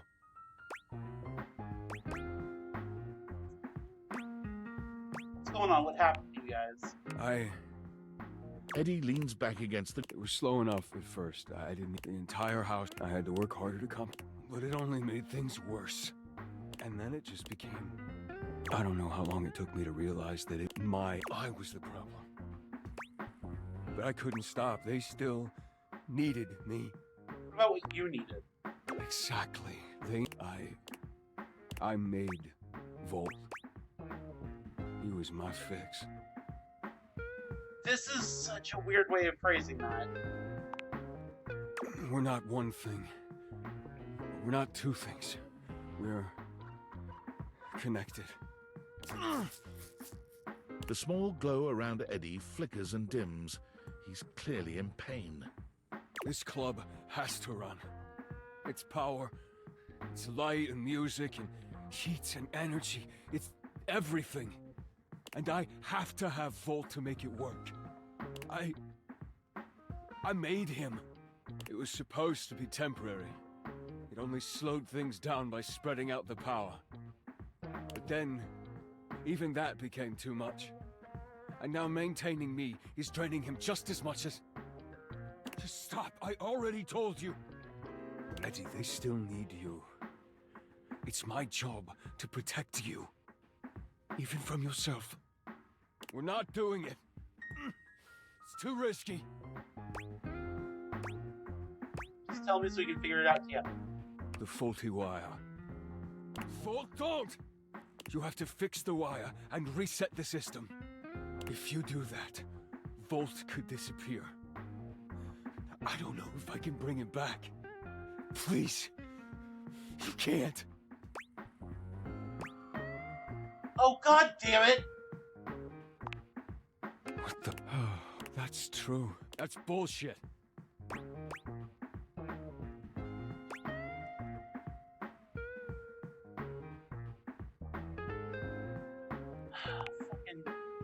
Enough! The dim light around Ed was a spark in the darkness, but when your eyes adjust, he looks dark. I warned you. It could have been... All you had to do was love me. Or fear me. How... Do you have any... How much control? Of course you don't. I am grateful. Grateful that you showed your... All you do is take and take and take and take whatever you want. Without Not anymore. No more sacrificing for this ungrateful house. Eddie's gone. Eddie's safe. Away from you. Away from everyone. Somewhere close. So this time I'll be able to make sure no one ever hurts us again.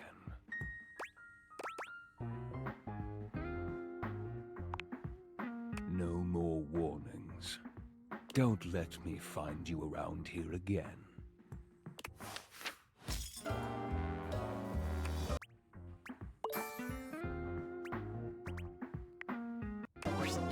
Absolutely shocking turn of events.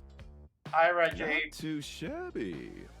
You know, I'm not one for friendship much, but I think it's time we scooch up our relationship a half notch so I can throw you a bone in the form of specs points. We compadres now, you hear?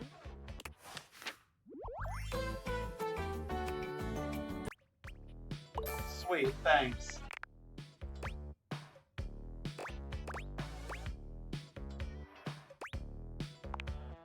For now. But look, I really do. Maybe this time I can teach you my ways. The art of pain, my dear. Rejection to its fullest potential. I don't like rejection.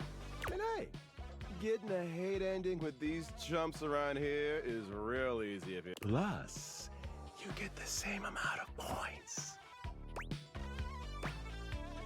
Any others is wrong. Wrong? These objects here are... Keep hey? It's really annoying, because, like, I'm not gonna force my way, like, that was really an annoying turn of events to me, because I'm not gonna walk up to, you know,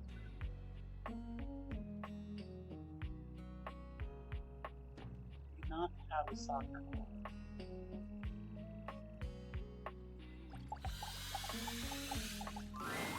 Dunk is dribbling a basketball when you find him today.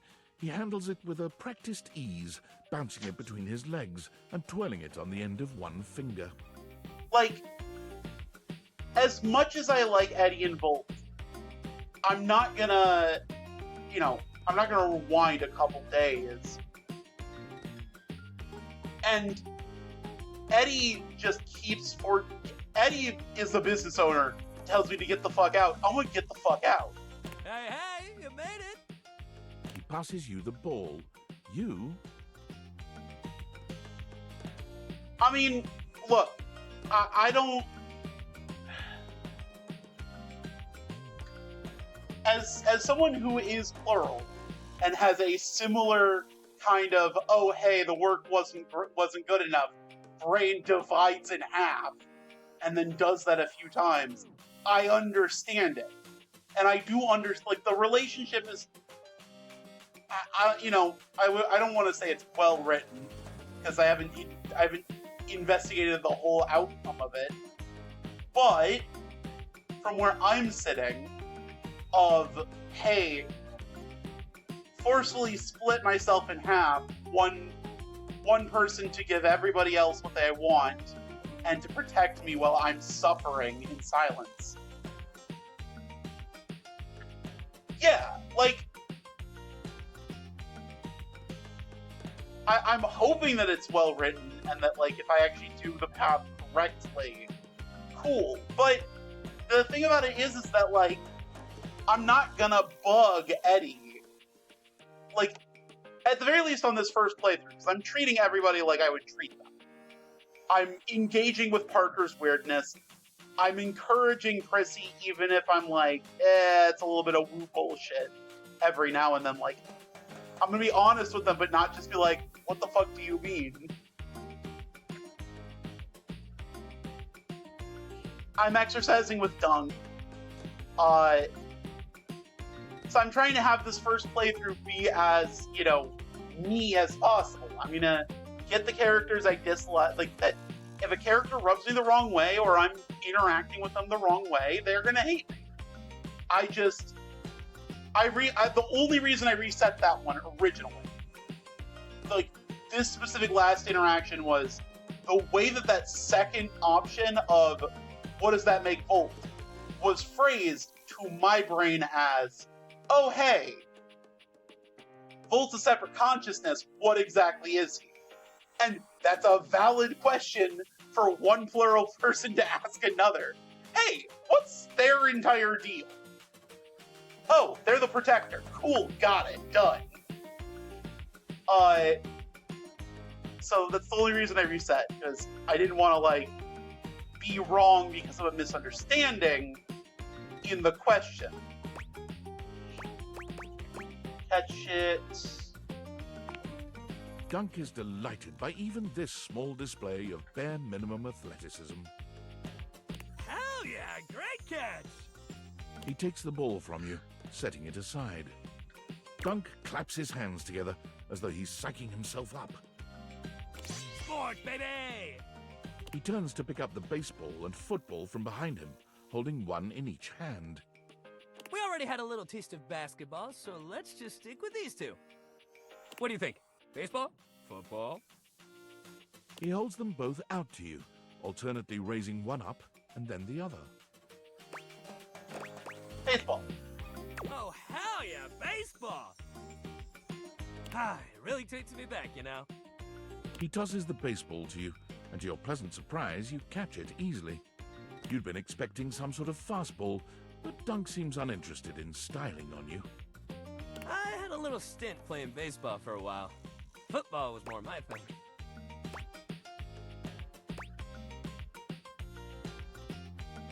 You played football? Oh, yeah. I was real good at it, too. You throw the ball back to him, and while your pass is clumsier than his, he still catches it with ease. I took up baseball after I turned down pro football. I used to play it for fun before, but I kinda needed a break. Everyone around me was so mad at me for turning down the chance of a lifetime, my dad especially. He just couldn't get that playing competitively at that level was his dream, not mine. I just couldn't even pick up a football for a while. I'd always get too sad. Aww. Hey, don't be sad for me. I'm okay now. I'm not being sad, I'm being sympathetic. But thanks for caring. Just seems like everybody wants to be the best at everything all the time. Nobody just plays to have fun anymore, you know? I wish more people thought like you. Yeah? He gives you a soft smile, his usual high-energy cheer replaced by a surprising sweetness. It's quite charming. Well, I'm glad you feel like I do. I don't get why everyone else has to make it so hard. Sports and exercise should feel good! Winning is fun, but if you play a good, clean game, you should feel just as good walking off that field. I hope as we do what we're doing here, you can feel that too.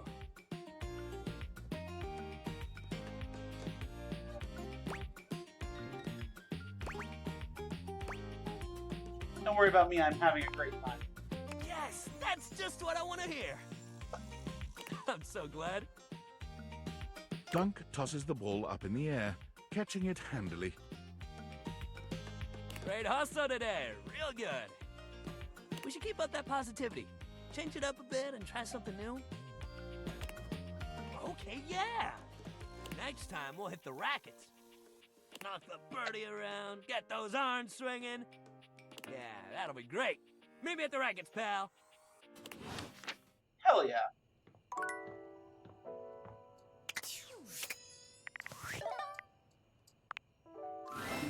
Hey there, oh great purchaser of DLC. Hi, Skylar. If you're wondering where those extra datables are that you purchased, fear not, for I can guide you. No, I'm good being surprised. Same here. Anyway, enough of tutorial lady.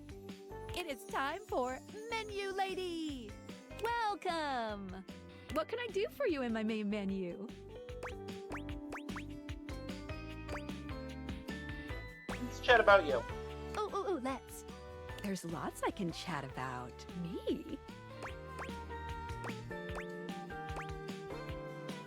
Let's talk about dating objects words. Oh, my favorite subject. What do you want to know about my lore? How do datables talk to each other? I'll be honest. We're not speaking English right now. Wow. The speeds at which objects and concepts think is both faster and slower than the rate at which humans think and speak. Faster in that the objects have instantaneous consciousness throughout their different forms in the universe, and slower in that the timelines for them can stretch into eons. All that to say, part of my job is making sure that we can all understand each other, which means I'm processing their speech and rate of thought at a completely different timeline than yours. So necessarily, we're not really talking in English.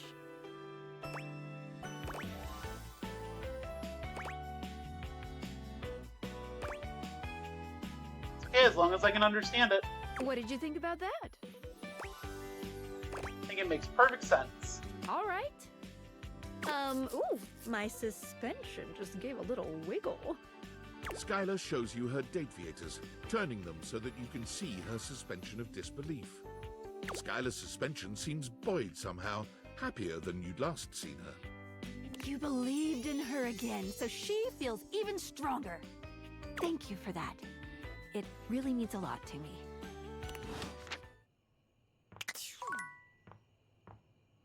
Alright. This is going to be a bit of a shorter episode compared to at least yesterday. But seeing as I've gotten a few endings already, let's finish up Parker. You're here! Oh, we've had so many adventures together. So many fun games. Like I said, I am not restarting. I already have 2 hate endings. I don't want more, obviously. But Parker has rules. If Parker's die lands, I'm not cheating. Now, I'm so excited to find out my feelings for you. Are you ready to begin the process? Great! Oh, we need my good friend Chance for this. Oh no, he's pulling in the other D&D nerd. I can't believe you're doing this, dude. This is a terrible way to find out your relationships. It should be done through careful, well-thought-out story beats, excellent lore, and a good sense of closure. I love my dice.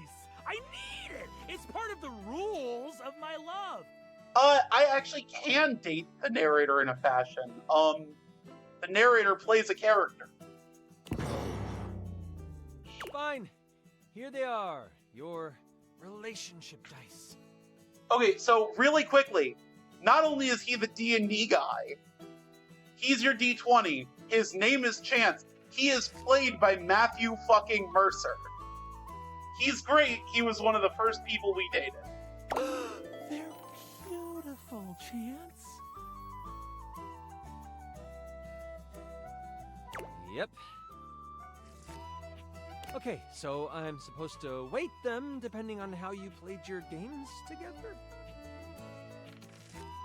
Yes. The human gets extra love points for beating me. And extra hate points for cheating me. I never cheated you. I know. You're one of the good ones. But even so, there's always the possibility I could still hate you in the end. Roll it, Chance! Roll for our eternal ending together!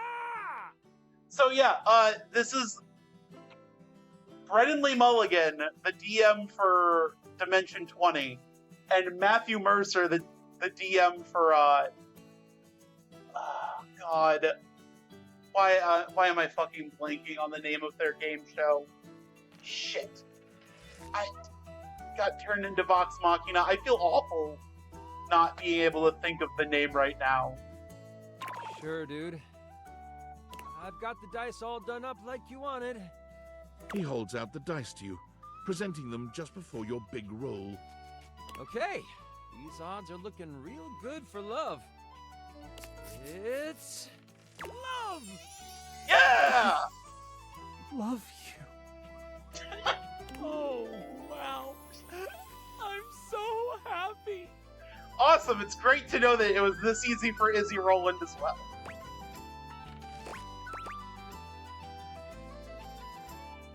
Woo! We're happy to do You're this. The best, Chance. Thank you so much. Sure, dude. Whatever. I wish I knew how I felt about him, but he never lets me roll for our relationship. You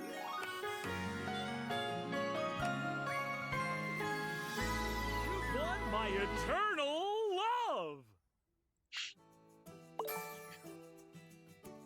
What was he? He was sass. Okay.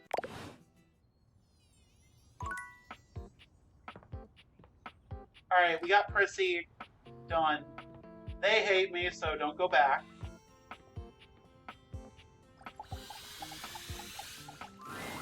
Dunk is swinging a badminton racket when you see him.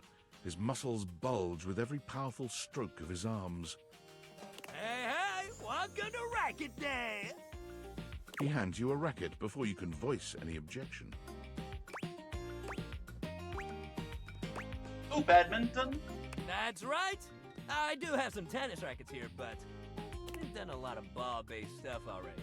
Besides, shuttlecock's in the name, baby!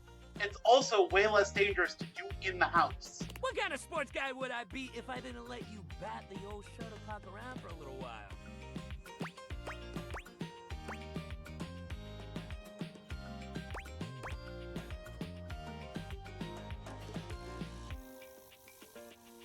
Are rules for sports guides?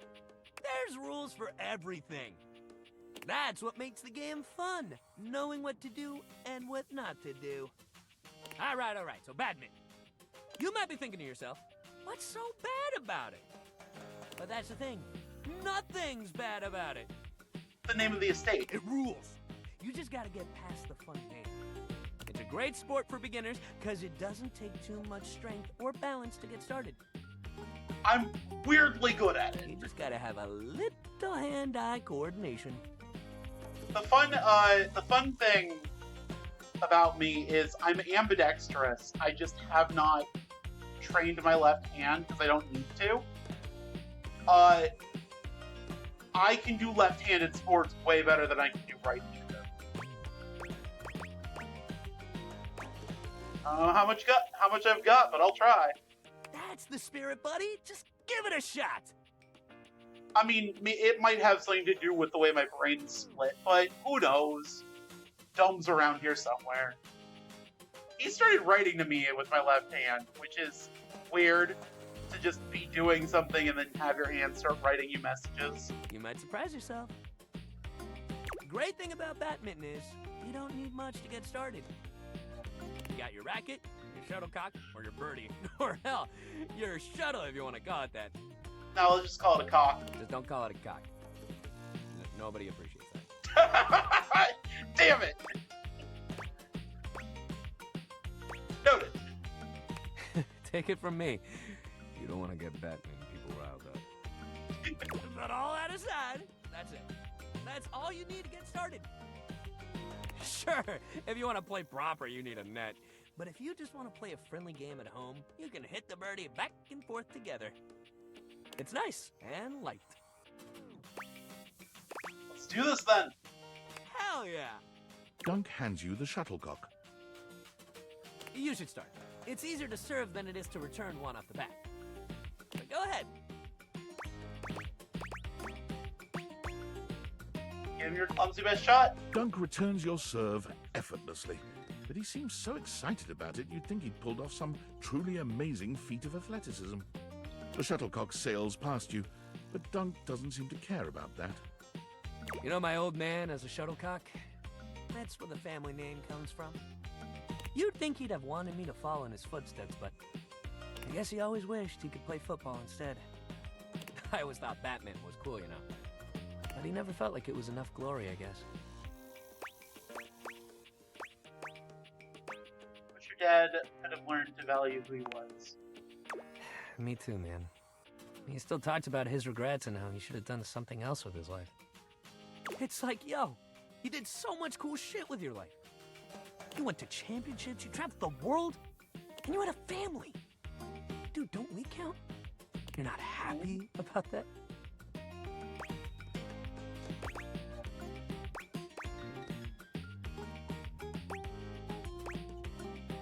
Some people can never seem to get away from the past.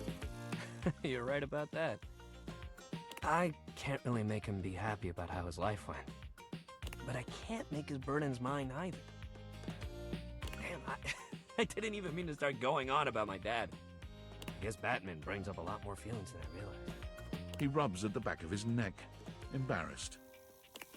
Well, look, next time we'll do something fun that doesn't make me get all deep into my family history and whatnot. Okay? Exercise ball time, baby! Woo! We're gonna bounce! Hell yeah! Hell yeah! Exercise ball! Let's bounce!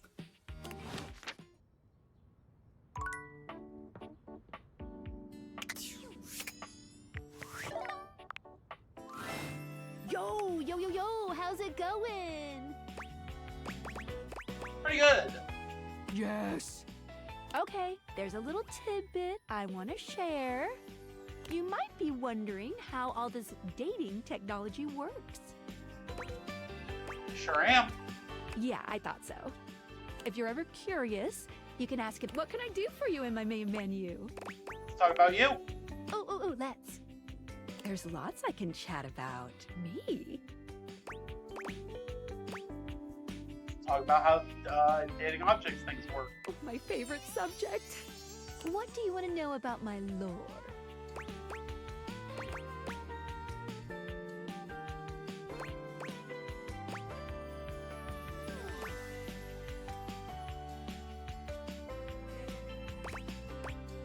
Why is there no real world stuff and everything is a thing based on? Wait, what do you mean, real world?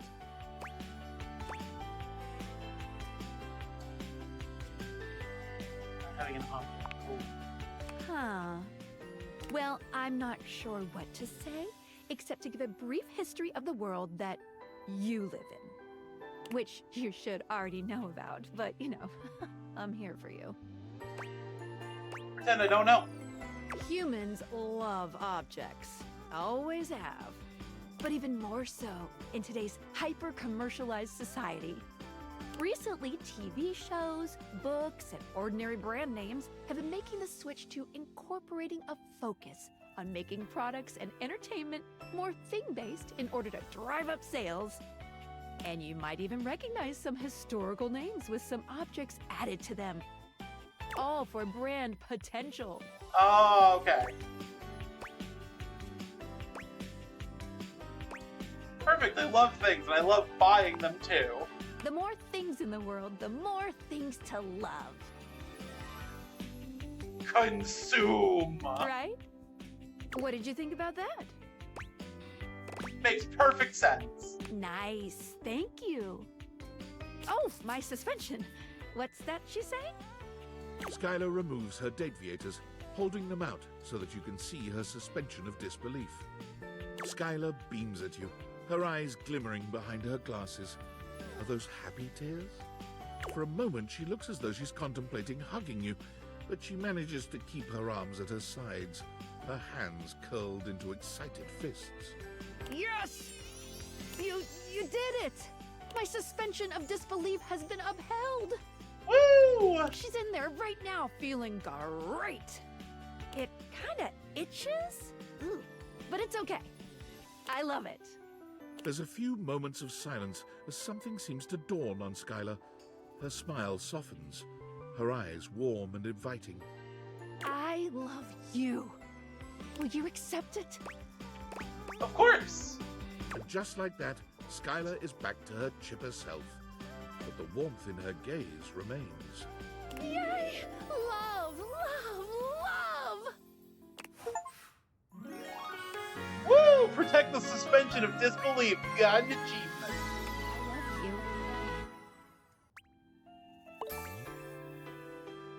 That was charming. Okay. Well,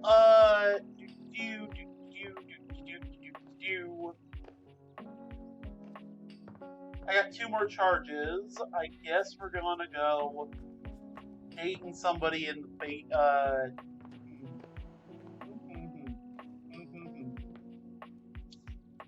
All right. Do we want to?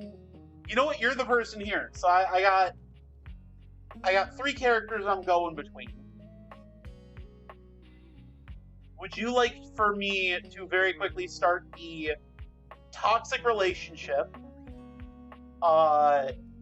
the Indiana Jones themed person, or the random sorta evil like thief character that's not really that evil?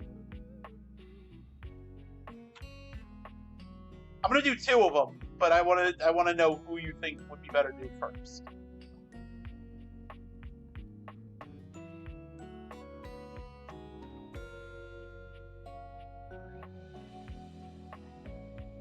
All right, 3rd person, Bobby Pin.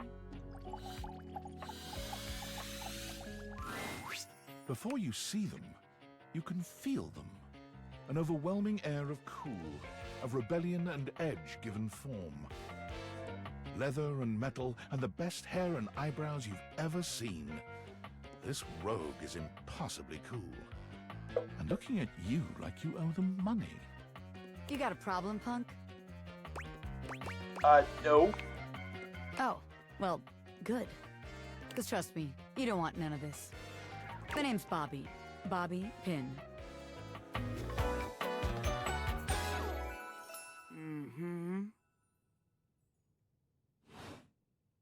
And you might not have heard of me yet, but trust me, the name Bobby Pin's gonna be known all over the house real soon. How's this strike you? The Pin Crime Syndicate. Oh, wait, no. The Pin Criminal Empire. What about the Pin Gang? It's kind of old-timey, but it does have that kind of Tal Capone feel to it. Tal Capone? You know, the famous powdery gangster from Chicago? Talcum Powder Talc Capone? That's such a... That's such a good fucking image. He's got a Q-tip! Oh my god, he's got a Q-tip! Whatever you say. Anyway, that guy. It's reminiscent, baby. Alright, But I'm gonna blow even him right out of the water. Yeah, I know, the cocaine. I've been locked up in Hoop's bag for years, and I'm finally free! I can't believe Hoop did that. I mean, it wasn't his fault, you know? I had a lot of time to think while I was in there, you know, about who I was gonna be when I got out. Getting bent all out of shape, it does something to a pin, you know? Makes you reevaluate your priorities in life. Makes you think long and hard about who you truly are. You got bent up? Oh yeah. I used to be pinned straight, if you can believe it. Getting sucked up into Hoop's bag was a real revelation. I never really felt quite like myself before. Would have liked it better if I didn't have to be locked away for a while first, but I feel like for the first time in my life, who I am and who I've always been are one and the same, baby. You really can't buy that kind of self-reflection. You really can't. I'm more powerful than ever now. Hell yeah, bitch! I've been locked up, but I'm here now, baby. I'm ready to take what's mine. The real question at this point is just where to begin. Where do I situate my burgeoning criminal enterprise? After all, you know the first rule of business. Location, location, location. Sounds about right. Of course it does, because I know what the hell I'm talking about. Tell you what. Let's make a game out of this. I gotta scout some locations for Pin HQ. If you can find me, I'll let you be a small part of this little venture. What do you say? Hell yeah. Rad! Welcome to the Pin family, baby! Just to make sure you don't miss this opportunity of a lifetime, I'm gonna give you a hint about where I'll be. I'm gonna be doing my dirty deeds in a place that gets you real clean. Ha! Catch me if you can, Normie! I'm out!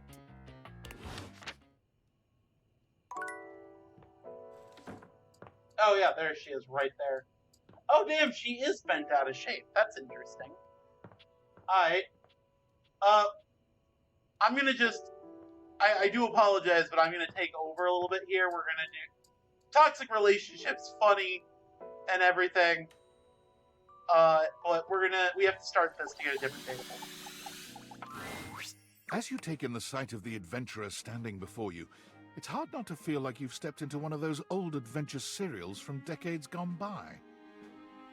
Even though she's decked out in cardboard and masking tape, she looks like she's ready for anything. An extension cable whip wound around her arm and a daring grin on her pretty face. Oh, for God's sake, you're finally here! I was beginning to wonder and worry, and then I thought, gee, I guess I'll just have to go ahead and do it myself. But that probably wouldn't have been such a bad thing, because let's face it, I'm exemplary. Who the hell voices you?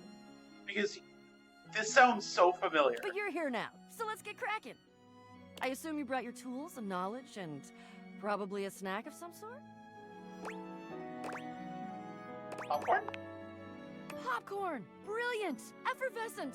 I am beside myself with happiness. But before we begin... The adventurer strikes an impressive pose, positively radiating confidence and daring. I am Bo. I am the soul, the spirit, the animating animus of boxes and storage containers in this house. This most special of houses, where it is my great privilege and my great destiny to reside. Woohoo!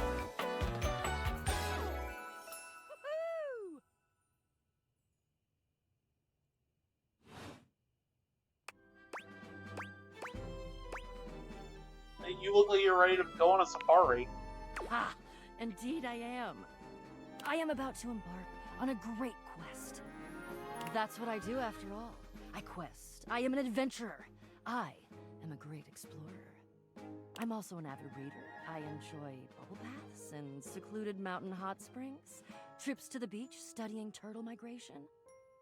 Anything involving the words ancient, sacred, statue, gem, or priceless piece of history. Wink. Did you say wink while you were winking? I did. I find it useful sometimes to tell people what I'm doing as I'm doing it. That way I can be more sure that they're getting a complete picture of my personality. Onwards, what's the quest? I'm in. I have introduced myself, and then I just got so darned excited my mouth ran right away with me, and I didn't give you a chance to introduce yourself. Not that you need to, of course. I know who you are, but go ahead. Who do you think I am? I know that you are the... well... Bo takes her hat off for a moment, holding it over her heart. She bows her head, just a little. It is my great honor, my passion, my destiny to have the opportunity to follow my path. Alongside you, the leading houseologist, to whom I owe such a debt of gratitude and respect. Houseologist? The leading what? Houseologist. The leading authority in this, or any province on this house, its history, its mysteries, its great secrets. You are the resident, after all, aren't you? Yeah, but I didn't build it or anything. Are you telling me you're not the leading houseologist? Nope, I just live here. Oh dear.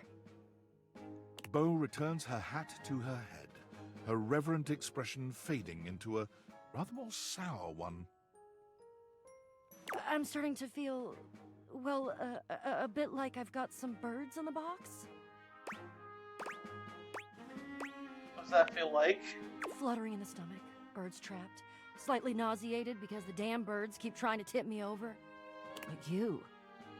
I may have already said too much. Ah, I'm currently putting on a facade of being hale and hearty, in case you missed it. All is well. Leave. Go away. Get out of here, you scamp, and maybe come back and we can maybe talk about some stuff, and maybe the quest will make its way in there somehow, but no promises. Okay. See ya. Aww. Some of the objects are just beans, and I adore them.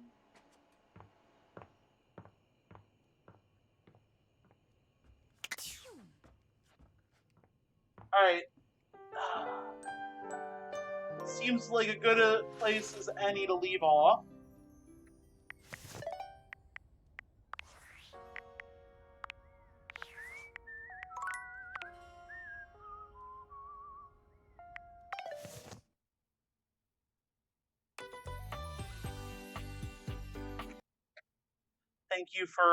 Thank you for being here. Have a good evening, and I will hopefully see you tomorrow.